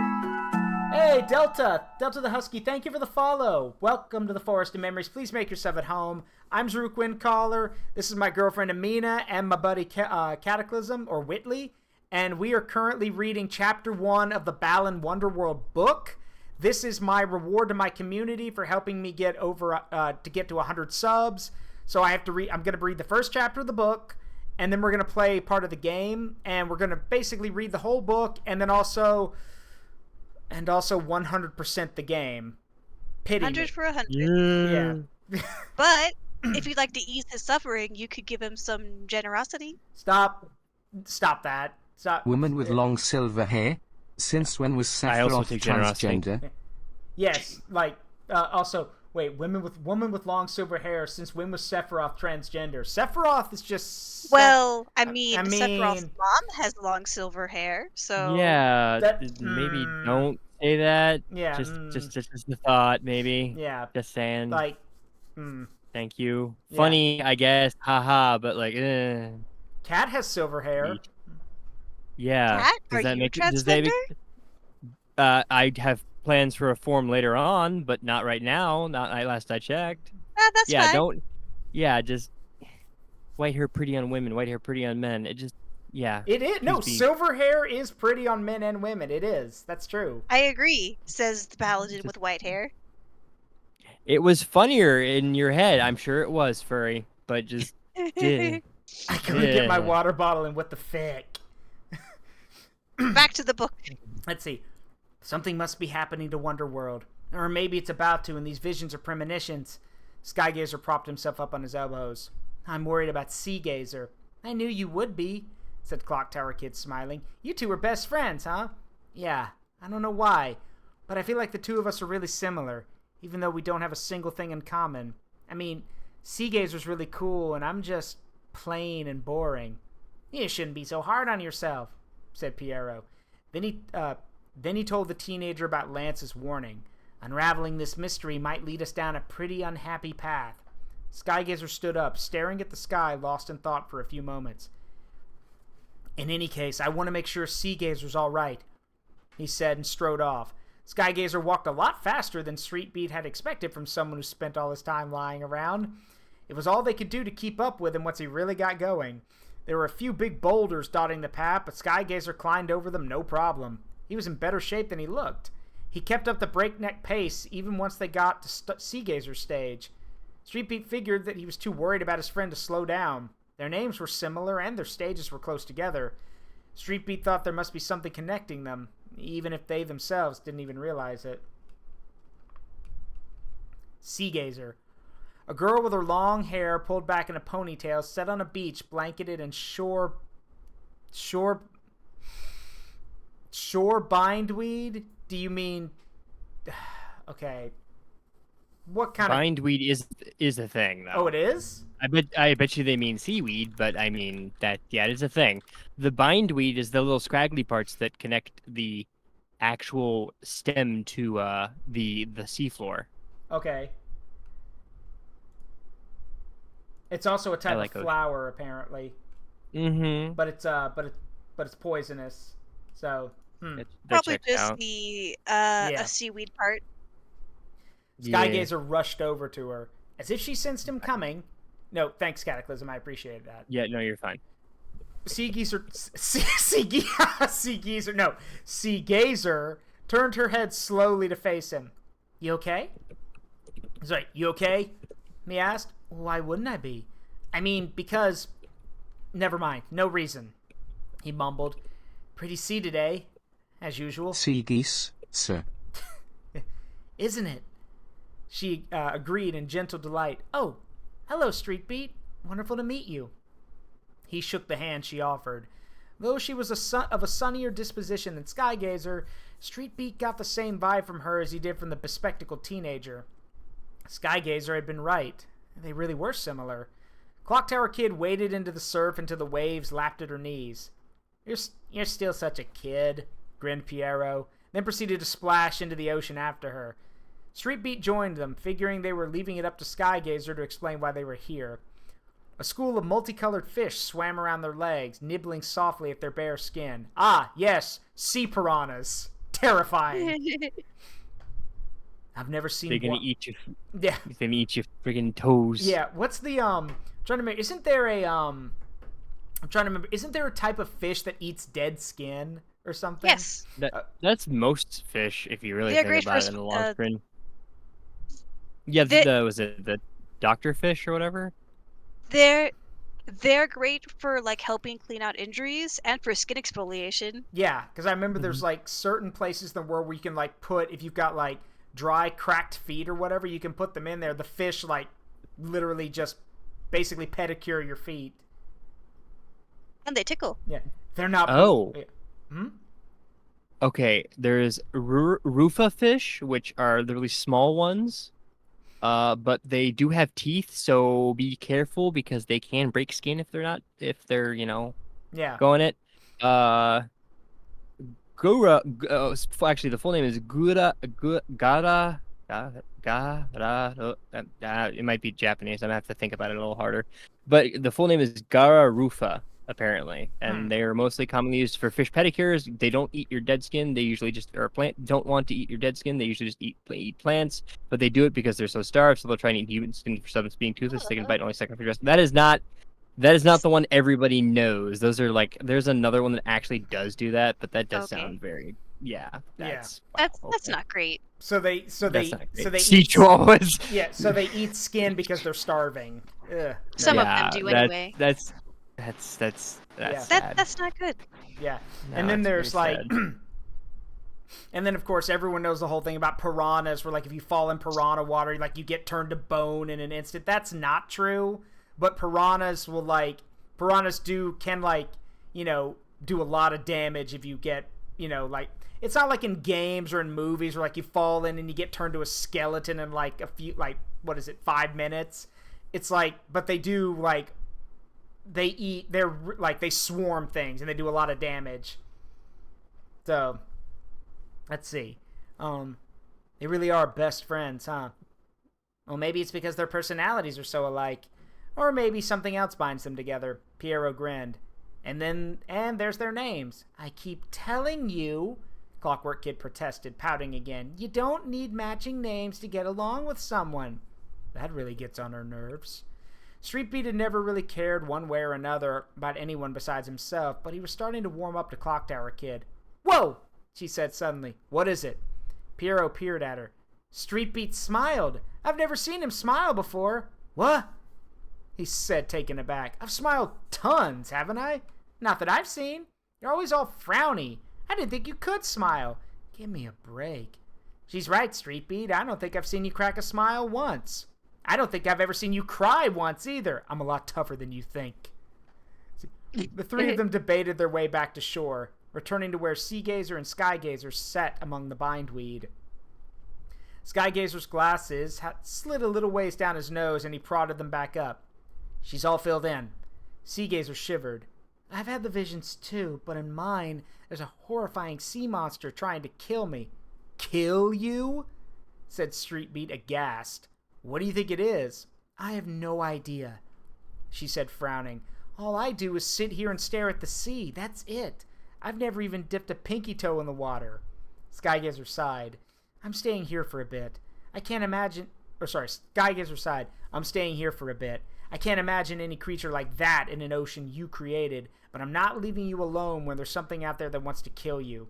Later, you can come back with me to my stage if you want. She nodded. That sounds nice. I like looking at Cetacean Island from your cliffs. You can hang out whenever, he said, beaming at her. Well, the three of us better get going then.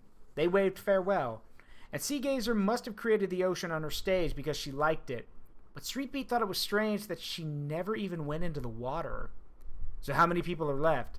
4, though one of them we only think is there since we've never actually met, said Piero. Also, you might want to brace yourself a bit before we go to the next stage. Its master can be a bit, well, much for someone like you. Why's that? Oh, you'll see when you meet her, said the clown with a short laugh. Clock Tower Kid took her mirror out of her pocket and started fussing with her hair. Huh. Is she someone who cares a lot about appearances? If that was true, then they might have a tough time getting along, but Piero continued snickering. Streetbeat was still wondering what kind of person he was about to meet when the clown knocked on the front door. Madam of the mansion. A man dressed in the butler's uniform opened the door. Let's see.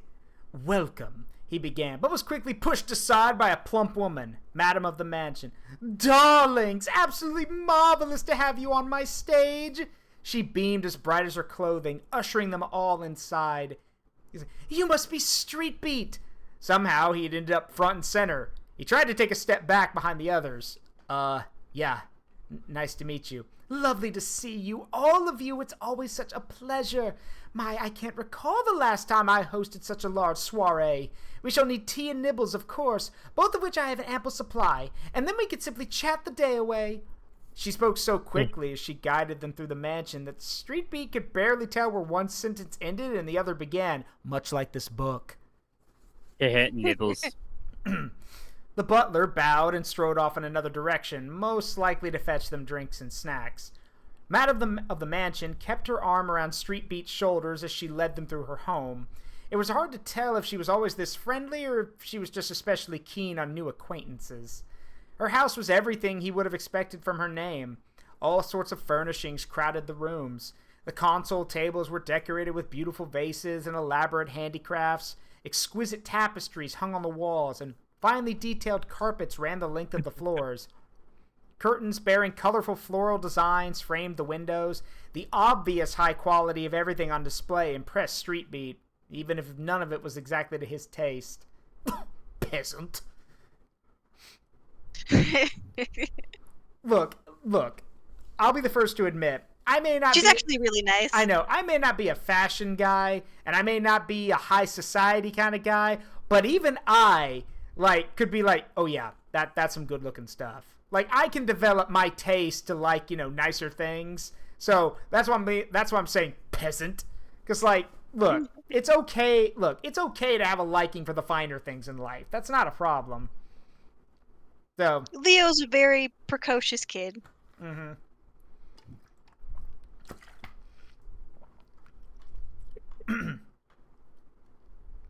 If it's aesthetically pleasing, then it's nice. Correct.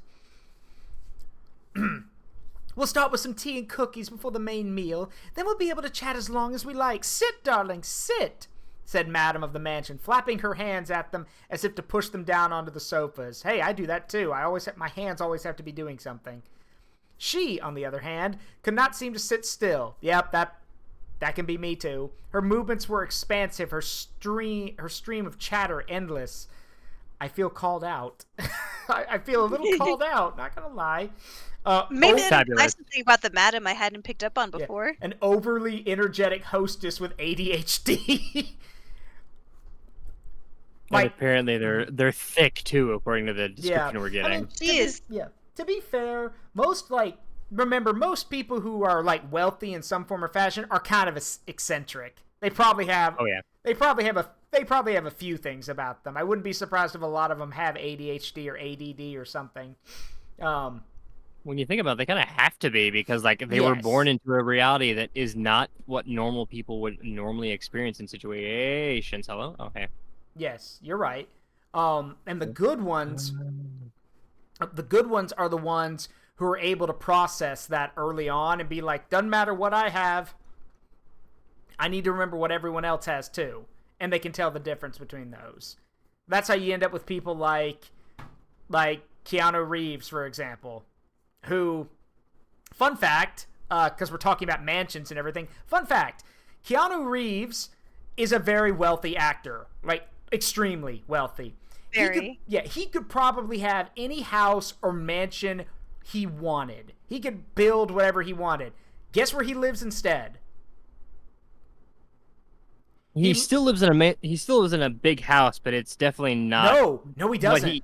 No, he doesn't. No, he doesn't. No, he Nope. doesn't. Bigger than normal, at least. No, he lives Really? he lives in a New York apartment. Oh yeah, I do remember hearing about so that. now, to be fair, this is one of those, again, all apartments in New York are freaking expensive. But this is one of those, like, New York, it's fancy, quote unquote. So it's like, but this is something not where actors and movie stars and like really wealthy people would stay. But he lives in a 1-bedroom apartment because, as he said in an interview, he's like, I don't need any more than that. I just need a place to sleep. So that's pretty humble. That's extremely humble for someone like him. So you remember the sad Keanu picture that was circulating on the internet for a while? Yeah. Did you know he eventually found whoever posted that and replied saying, I wasn't actually sad. I was thinking about what I was going to have for lunch today. Yeah, I remember that. Yeah. He hit them with the I wasn't sad, I was hungry. Yeah. There's also Keanu. there's also the picture of him stealing that camera from a movie from a crew member on a movie. You've seen that, right? With him like carrying the camera and like running down the street with it. Yes. Yeah, like it's like you could type in Keanu running with camera. He literally just came up to a crew member, swiped it off the guy's shoulder, and just started booking it down the street.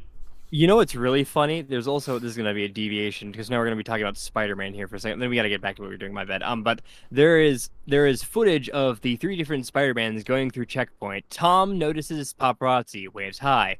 Andrew notices the paparazzi and kind of, waves hi. Toby notices the paparazzi and proceeds to stare them down. Not once, but twice. And is like, stop filming me. Stop filming me. Just glares at him.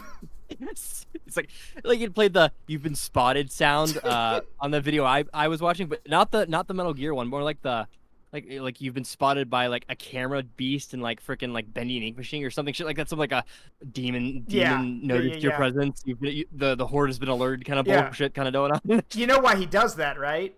He hates them. Well, yes, but the reason he does that is because because remember, the paparazzi want good pictures. So if he just stares at them and, just stares at them with no emotion, they're wasting film and wasting their time.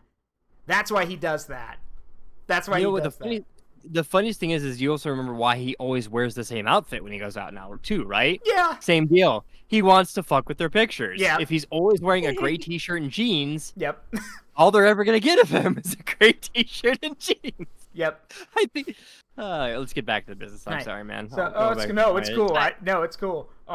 And my suffering goes well, Delta Zero. We're reading the first chapter of the Balan book. And before we continue, I will quote, one last thing is, I do want to quote Keanu Reeves' really, wise line that he gave to Stephen Colbert. Because it's a thing Colbert does where he, asks questions to actors and famous people. And he goes, what happens to us when we die, Keanu Reeves?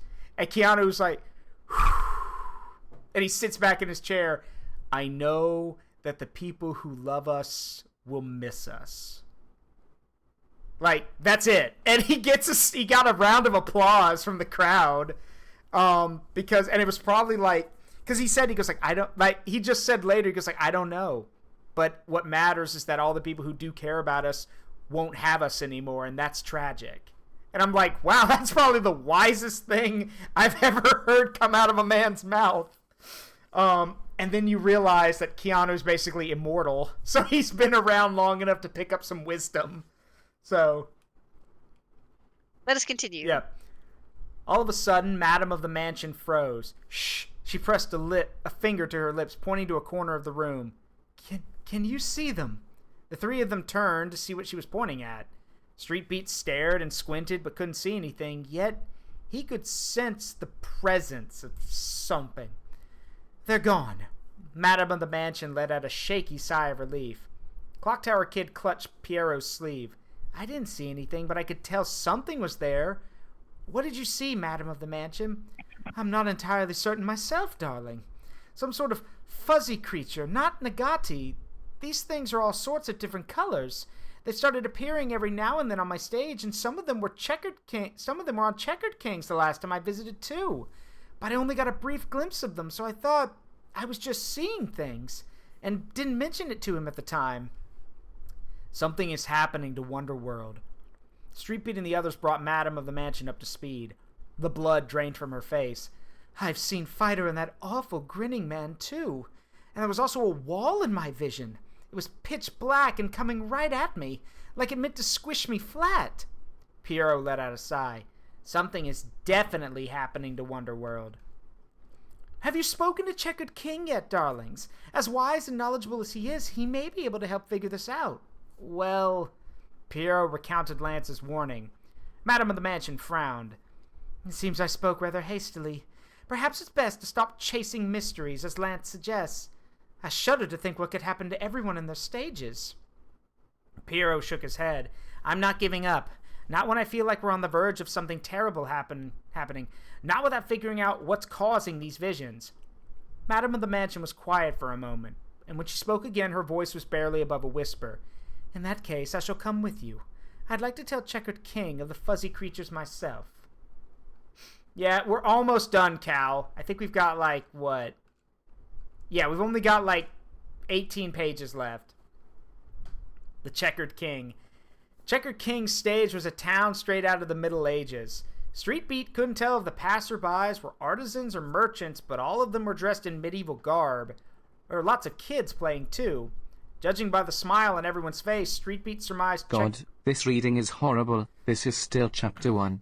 If the book is this bad, I can only imagine what the game was like. No, Get a drink. No, I was listening to George talk, and yeah, it's yeah, you're right, Telling. It's as bad as you think. But it is fun, especially to read it with everyone here. Amina, you can suplex Furry afterwards.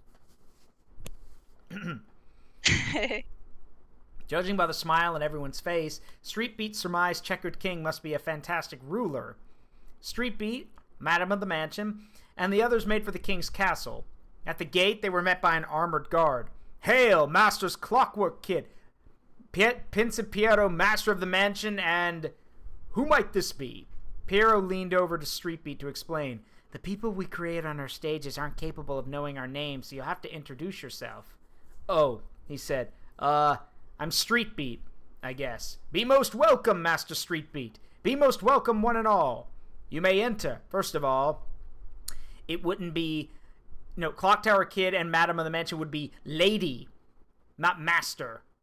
Like, whatever. Semantics. The guard stood at attention and gestured for the four of them to head inside the gate. Considering he was a king at all, Street Beat expected him to be in a crown and royal robes, but the middle-aged man that came out to greet them wore a simple coat and tie. The woman accompanying him was in a beautiful dress and sparkling tiara. Checkered King clapped a hand to Street Beat's shoulder. Hello, hello, and welcome to my kingdom, Street Beat. Allow me to introduce my queen. The queen extended her hand, palm down. Clock Tower Kid nudged an elbow into Street Beat's side. You're supposed to kiss the royal hand. He did as he was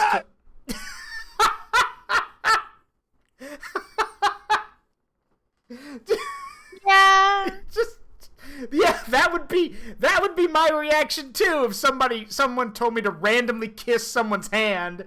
Just that was really good. He did as he was told, taking the queen's hand lightly in his and pressing his lips to the top. Unit lost.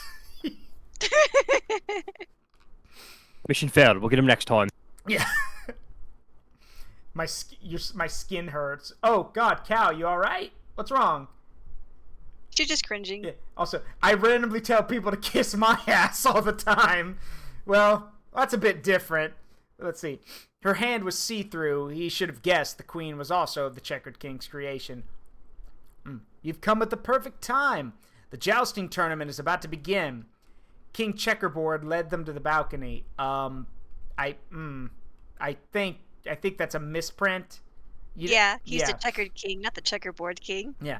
He's the Oh God, is he the chess guy? He's the chess guy! You mean the guy who loses one chess match and throws a hissy fit? It gets worse. Oh boy. See, I only know about this guy because of Alpha Rad showing the clip of him losing his shit after losing one chess game. Let's see. Yeah, I lost one time at chess. My life is horrible. I hate the world. Oh boy, that's not even the half of it. Let's see. The ground below were crowded with soldiers. Trumpets blared and knights on horseback came trotting into view. Some in white armor on white mounts and others in black armor on black mounts. A priest prayed for heavenly blessings and the safety of the jousters. "Who will be our champion?" said the Checkered King in excited tones from beside his queen. Let's see. With a flick of the king's hand, the knights charged. Black and white clashed. Spears clattered against shields. The sides were evenly matched, and no apparent victor emerged. As a history person, this upsets me greatly. I should say, it doesn't bother me, it doesn't bother me, it bothers me a lot! Because I don't... Sorry. Minor Zaruk rant or tangent here. He's a historian. Yeah, I am. I'm a historian. Don't do this shit. If you're going to talk about jousting tournaments, like, it's one-on-one. And everything is like, they had rules, they had regulations, they had everything. Because, fun fact, jousters would very often die. It was I'm just... I'm sorry to interrupt you, but nobody seems to understand when movie magic is in a way. Those fuckers were fully armored when they were on the stage. Yes, and the reason they fought, it was so important for them is because if you were jousting and you lost everything. You lost your lance, you lost your shield, you lost your armor, you lost your horse. Being in a jousting tournament was a very, very important position. It was a thing of honor. You were representing your king, your country, everything. If you lost, at best, you would lose all of your stuff. At worst, you would lose your life. And remember, all the stuff you see in those medieval things, like with movie magic, jousting tournaments, or the men-at-arms having, weird, like, fighting matches with each other, that was practice for war. All of those events are practice for war and for battle. Like, jousting tournaments were literally held to avoid conflicts because it was a way for nations and people to pit their best soldiers against each other. And again, men died.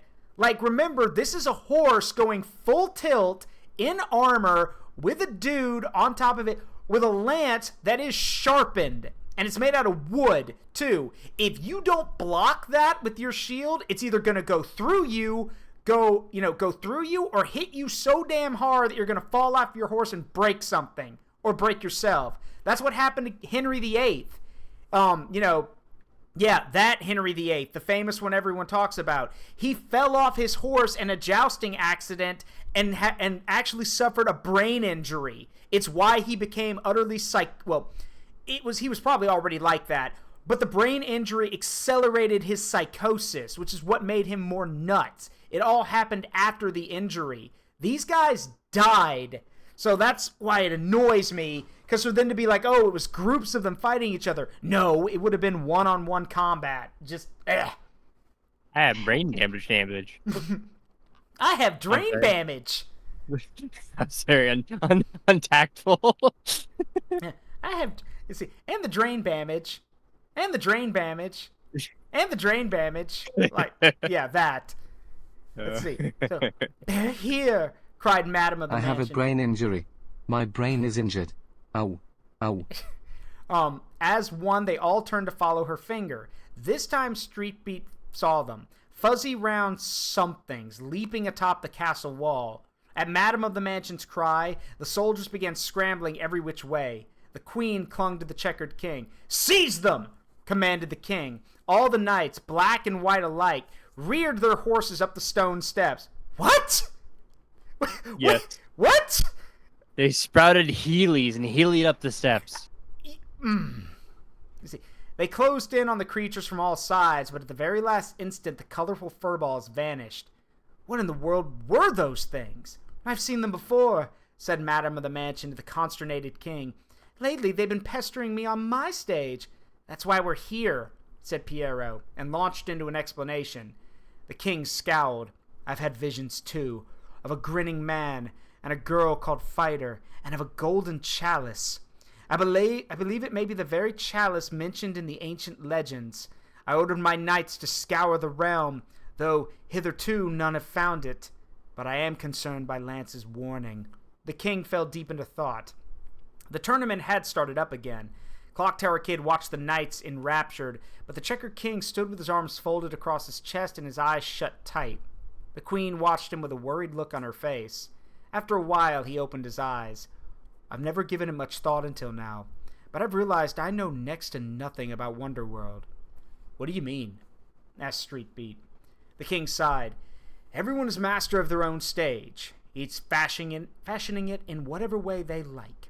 All our stages are different, but they share two things in common: the drops and the Nagati that appear to take them.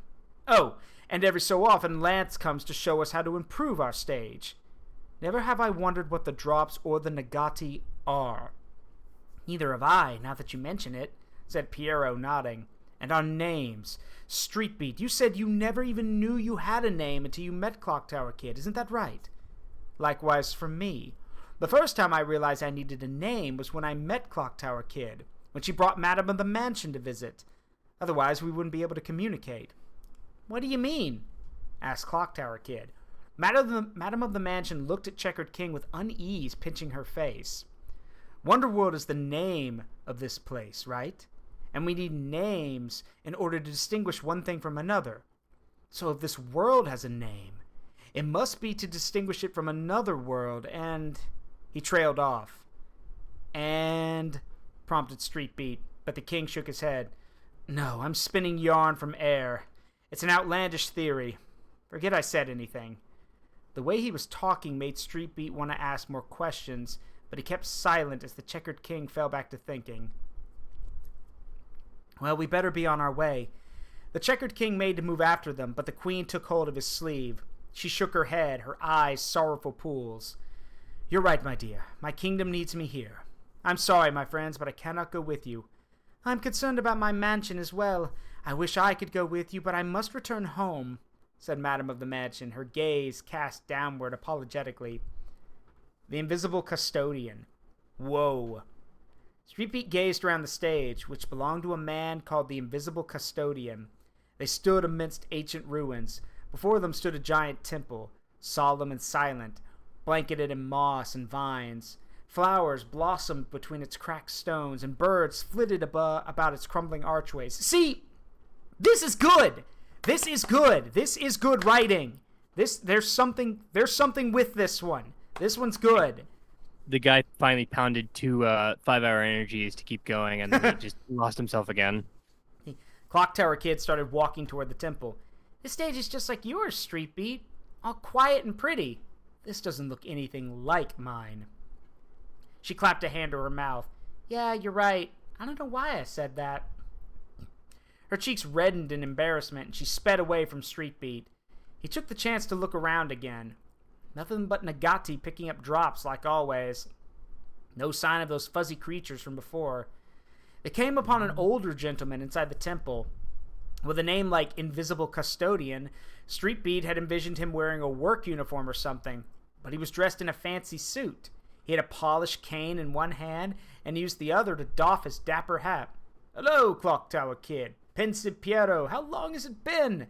And a pleasure to meet you, Street Beat." Invisible Custodian gave him a gentle smile. "Nice to meet you too, Invisible Custodian. How come you aren't, invisible?"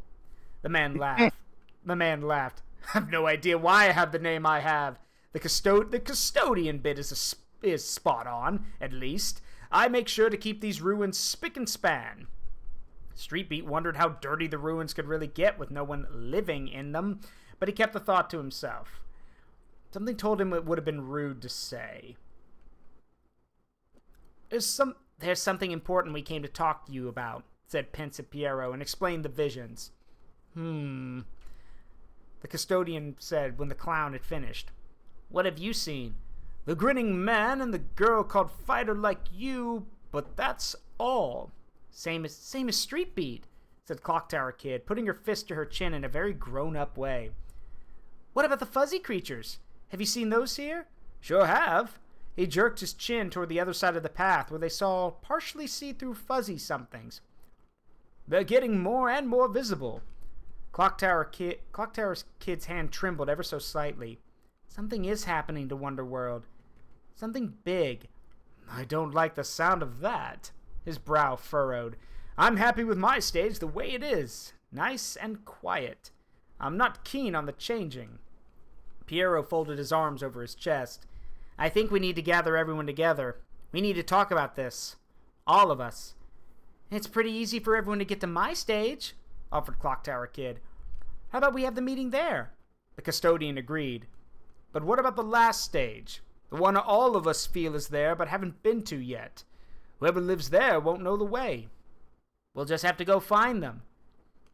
Invisible Custodian nodded. All right, well, in the meantime, I'll gather the others. He waved farewell and set off walking. Does anyone else feel like this is really rushed all of a sudden? Like, we are, like, really rushing through this. Yeah, they are. It feels like they're accelerating a little bit, yeah. Hello, this would work much better if it was cutscenes in a game. Yeah. Hello, you three. Still at it, I see. Streetbeat whirled and saw Lance, who had appeared out of the blue. Like always. What are you doing here? To watch in silence, I can no longer bear. Please, heed this wisdom I will share. A frown marred his beautiful face. I warned you once, and let me say it twice. If you keep down this path, you will pay a terrible price. We can't just ignore these visions, or those fuzzy things. Lance heaved a sigh at Streetbeat's protest. I wish I could make you see how much all of you mean to me. Your suffering I'd do anything to prevent, so I beg you, for my sake, relent. What aren't you telling us? Lance shook his head sadly at Piero. It is best you put that question to rest. Streetbeat took a step forward. Are you saying we aren't allowed to look for that stage? My permission you do not need. Remember, I do not issue commands for you to heed. I am only concerned your faith in Wonderworld has started to wane. As its maestro, this brings me immeasurable pain. I trust you, Lance, said the Clock Tower Kid, fixing him with earnest eyes. You mean a lot to me, too. Oh, my dear, that means so much to hear. His eyes closed as if in relief. Lance, pressed Piero, we just want to know the truth. Lance combed a hand through his long hair and let out another sigh. Then carry on, if that's the case. The consequences you must face, but not alone. For this I swear, when you need my help, I will be there. At that, he turned on his heel and vanished. Piero's gaze lingered on where Lance had been. Should we really keep going? I know I told Invisible Custodian we'd search for the last stage, but no one's ever figured out how to get there before. I don't know what makes me think we'll find the way now. Clock Tower Kid pointed at something. Past where Lance had disappeared stood a figure. It's Fighter. She's actually here. In Wonderworld. Fighter, staring at Streetbeat, raised her right hand and pointed at something. The three of them glanced at one another, then took off running toward her. But just when they were about to reach her, she vanished. Where'd she go? When they looked where she'd been pointing, they saw her standing there. This time, she lifted her left hand, pointing somewhere else. Streetbeat ran after her as fast as he could. Again, right when he reached out to grab her, she disappeared. I think she's showing us the way, Piero said, gasping as he caught up. The way to what? The last stage. It has to be. She must know where we're trying to get there. And what if it's a trap? Clock Tower Kid said, her eyes shining with anxiety as they looked at the clown.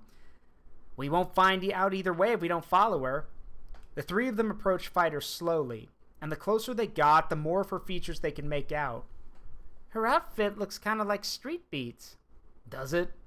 Again, Fighter pointed, and again they followed. Again, she disappeared. A dozen or so times they repeated this until they came to the very edge of Invisible Custodian's stage, and everything went white. Oh, yeah, Lady of the Midnight Sun. Yeah, that's a terrifying name. It's a super awesome epithet to have. Where are we? The stage changed before any of them realized. They stood somewhere higher up a mountain. Below, they could see nestled a small village. Actually, I look at that name and I feel like you should have Dark Souls boss music playing. But oh wait, hold on. Yeah. It's not Dark Souls. It's Nier Automata, but I mean, yeah, but yeah. Get the idea. It's a thought that counts. I mean, to be fair, if my thing was like Lord of the Midnight Sun, anytime I said my name, I would want that kind of music to be playing behind me. I don't know. You're Lord of the Forest of Memories. Guardian of the Forest, yeah. I mean, you're basically the Lord, but yeah. I mean, he's the Lord of the other Guardians and the Visitors. Yeah. I'm first among equals. Let's see. From the forest of conifers surrounding the village, Street Beat judged they must be very high up. This time, Fighter did not point. She only stood with her back to them, gaze intent on the village below. Street Beat ran towards her. This time, she didn't disappear. He seized her shoulder. Are you real? I'm as real as it gets. I've been trying to figure out a way to this stage for a long time, too. To meet the one everyone sensed but never met. The last person you've been searching for. It hasn't been easy. Lady of the Midnight Sun has closed herself off so much it was nearly impossible to get here. Even Clock Tower Kid couldn't manage it. And she's normally pretty adept at that sort of thing. Why did you help us? She smiled. Getting you here is part of my job. What job? The one Balan gave me. One of his tests. Who's Balan? The guy in the top hat.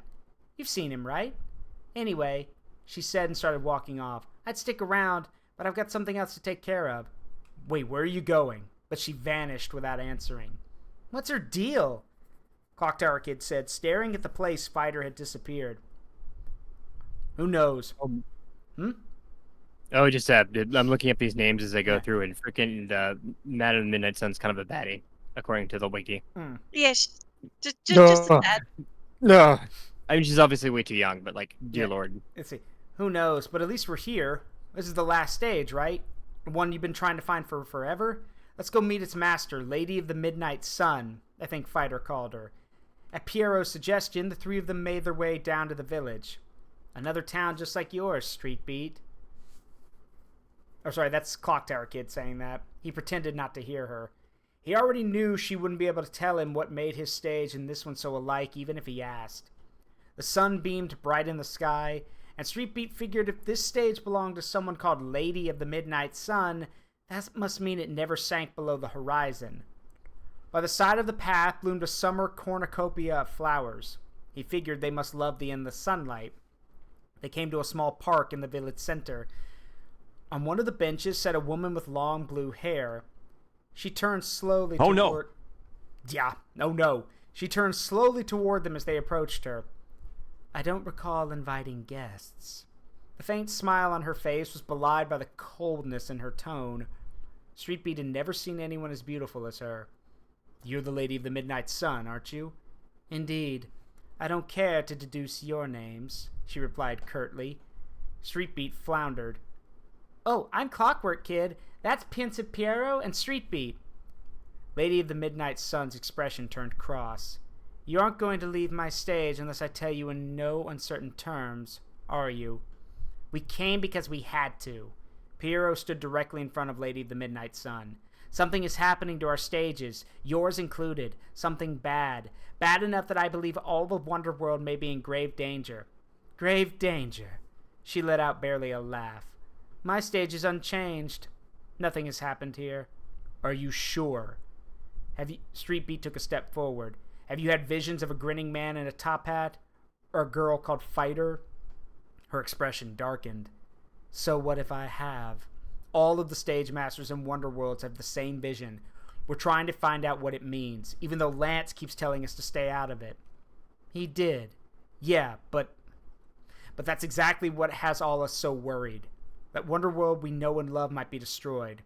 Piero pointed a finger to the park's edge, where the fuzzy creatures wriggled and squirmed. I know you can see those things too. How can you look at them and still pretend nothing is wrong?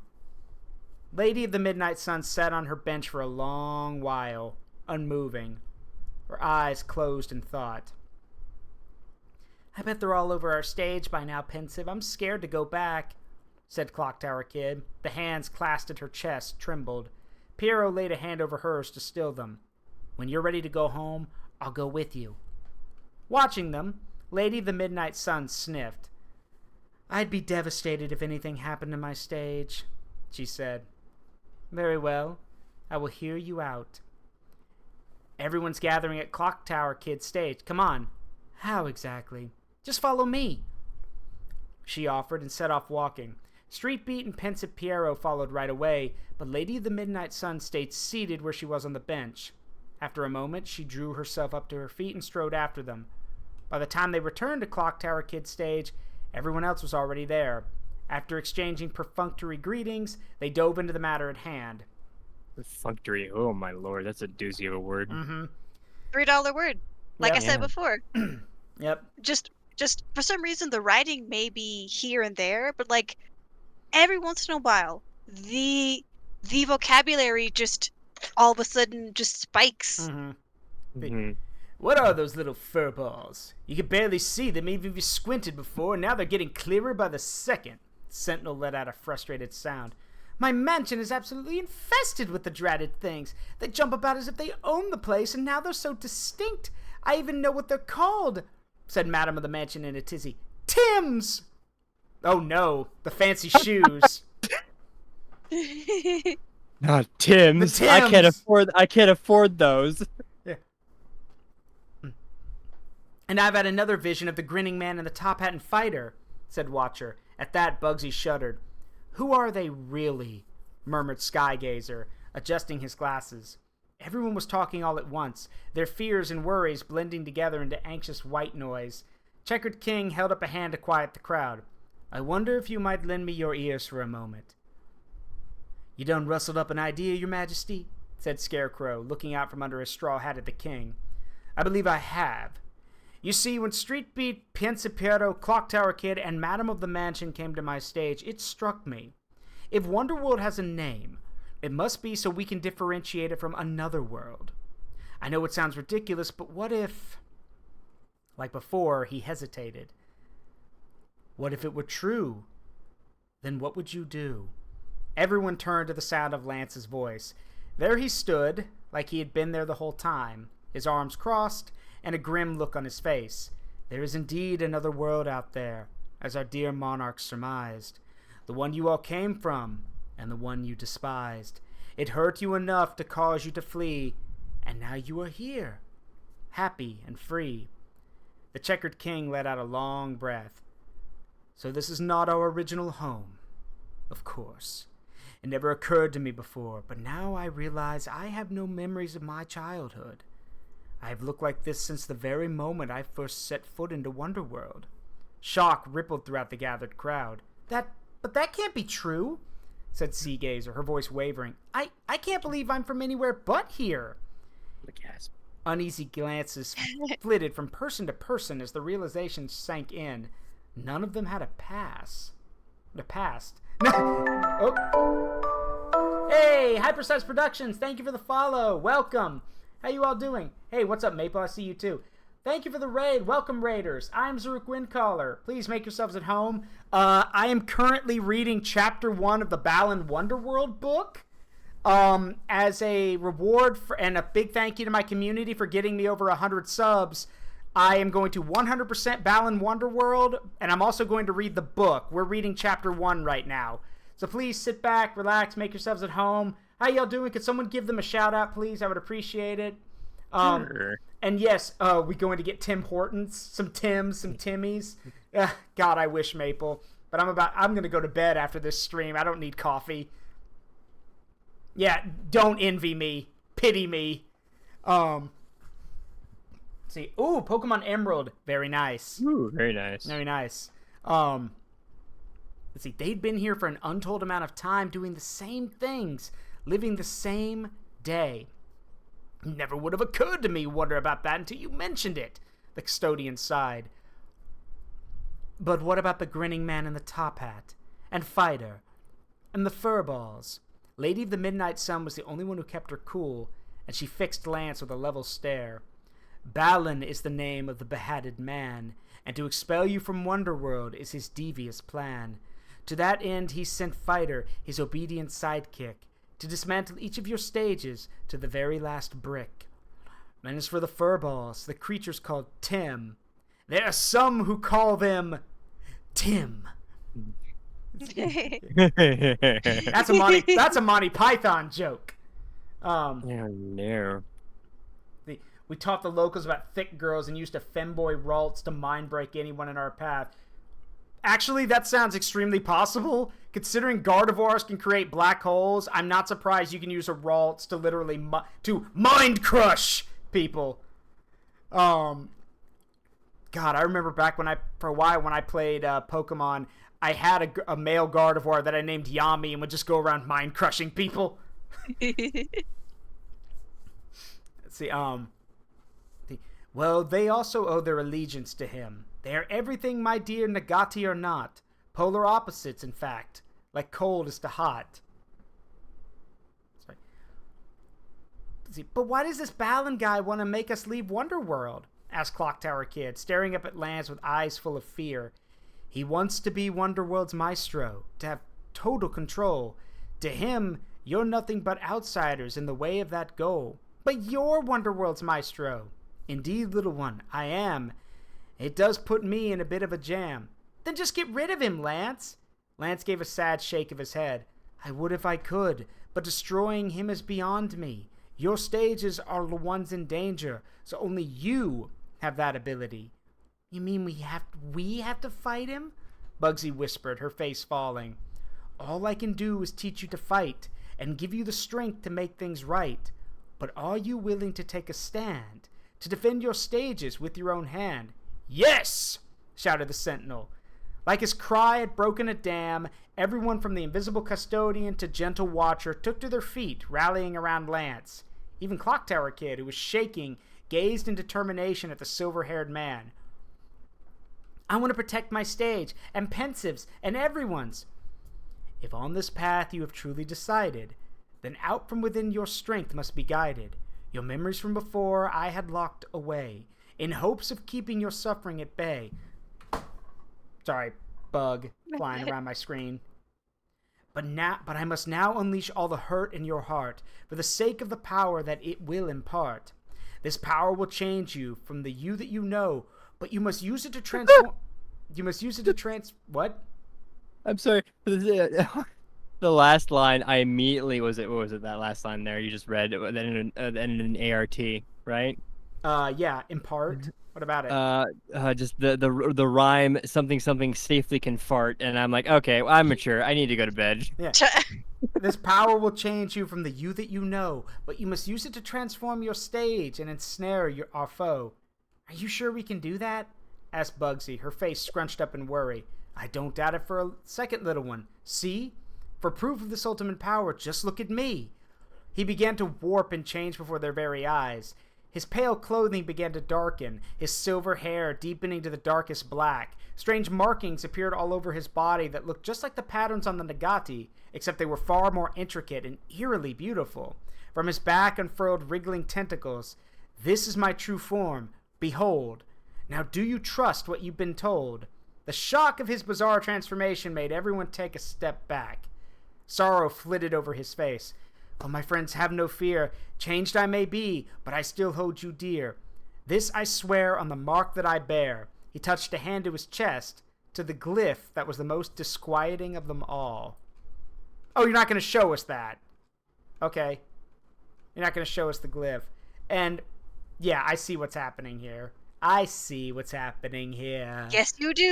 You see what's happening. Yeah. So Lance is an Eldritch Prince.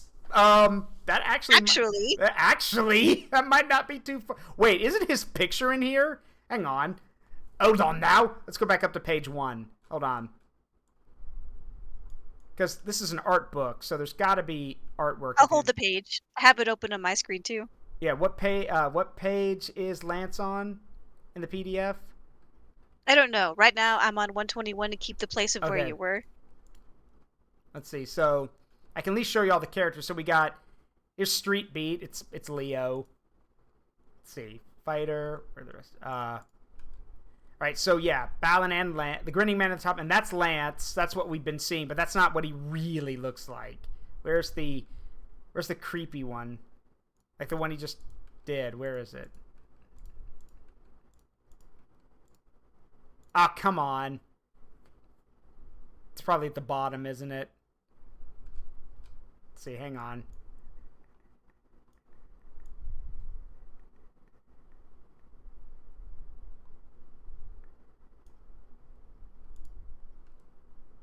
Oh, well, yeah, there's a silhouette right there. He's very wiggly. Yeah. And he's still very pretty, despite being Eldritch. But you'll see him in game soon. Wiggle, wiggle, wiggle. Another shot right there from behind. I mean, technically everyone's already seen him. He was in those photos we showed earlier, those comics. Yeah. Yeah. Yeah, an Eldritch Prince. But yeah, that's the end of chapter 1. And that's actually our stream, actually. I mean, if you wanted to go farther, you could.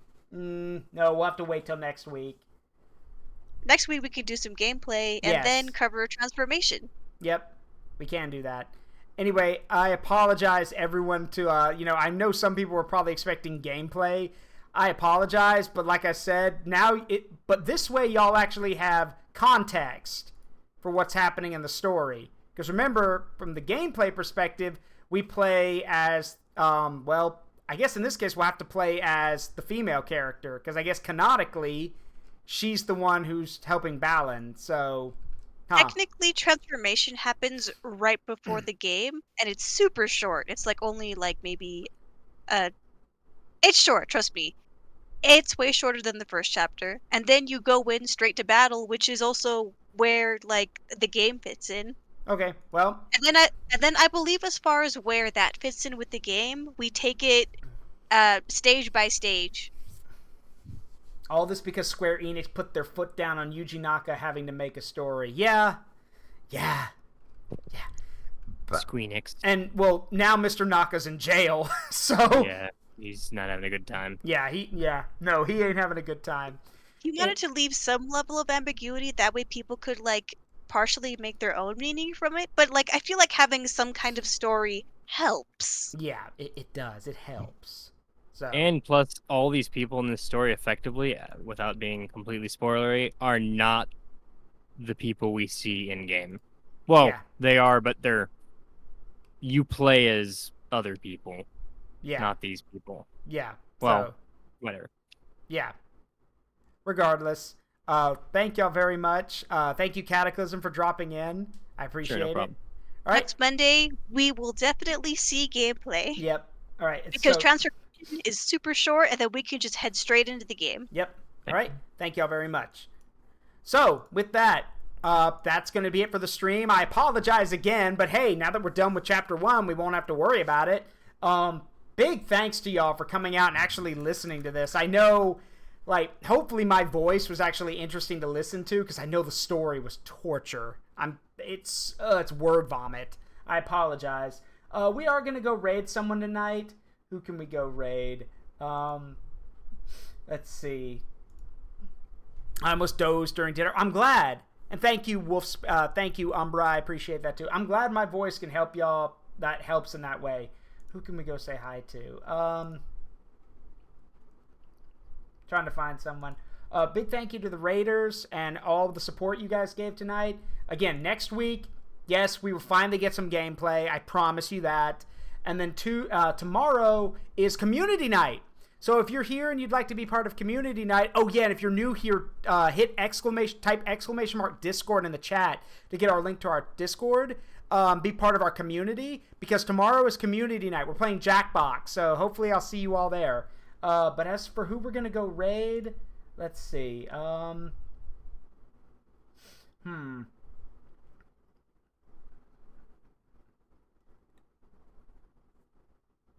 know what? Yeah, that's good. I think we've raided this guy before, but he's still pretty cool. Let's go raid Braveheart VT. He is playing, he's playing the 1,000 Year Door remake, and that's always cool. Whoop. Oh, wow, Gaming Navi, thank you. Hi, Navi, how you doing? Thank you very much for the raid. Welcome, raiders. I am so sorry. We're about to head out for the night. I'm actually on my way to go raid someone. I'm so sorry. But before you go anywhere, real quick, thank you again, Navi. I appreciate it. I'm Drew Quincaller, Guardian of the Forest of Memories. We are done for the night. Thanks to my community getting me to 100 subs, I have to 100% Balan Wonderworld. We just got done reading chapter 1 of the book. Yes, there was a book. Y'all, thank God y'all missed that. Yes, the entire chapter took so long that it took 3 hours to read it, mostly because we were making jokes. But with that in mind, if you're new here with the raid, become part of our community. If someone could do that again, if you put exclamation mark Discord in the chat here, you can get a link to our Discord community. Tomorrow's community night. So, it's cool, Gaming Navi. Don't worry. I mean, tomorrow's community night, so you're all invited. You're all welcome.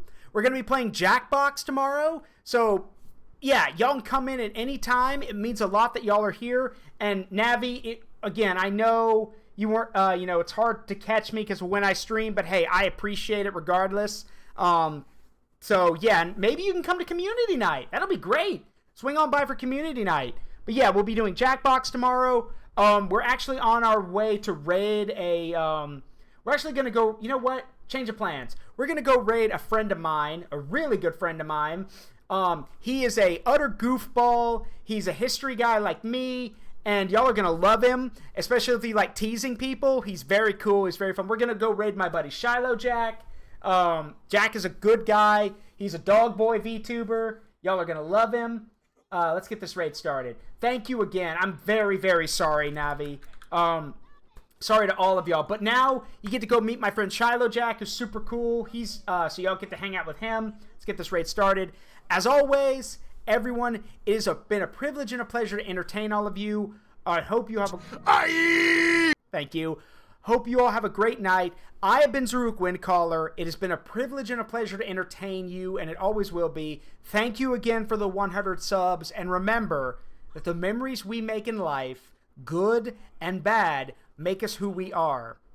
Never change them for anything. And remember most of all, that no matter how hard things get, and no matter how dark the world looks, there is light in the darkness. Lean on others to find it. Alright, let's get this raid going. I'll see you guys tomorrow for community night. Love you all. Bye-bye.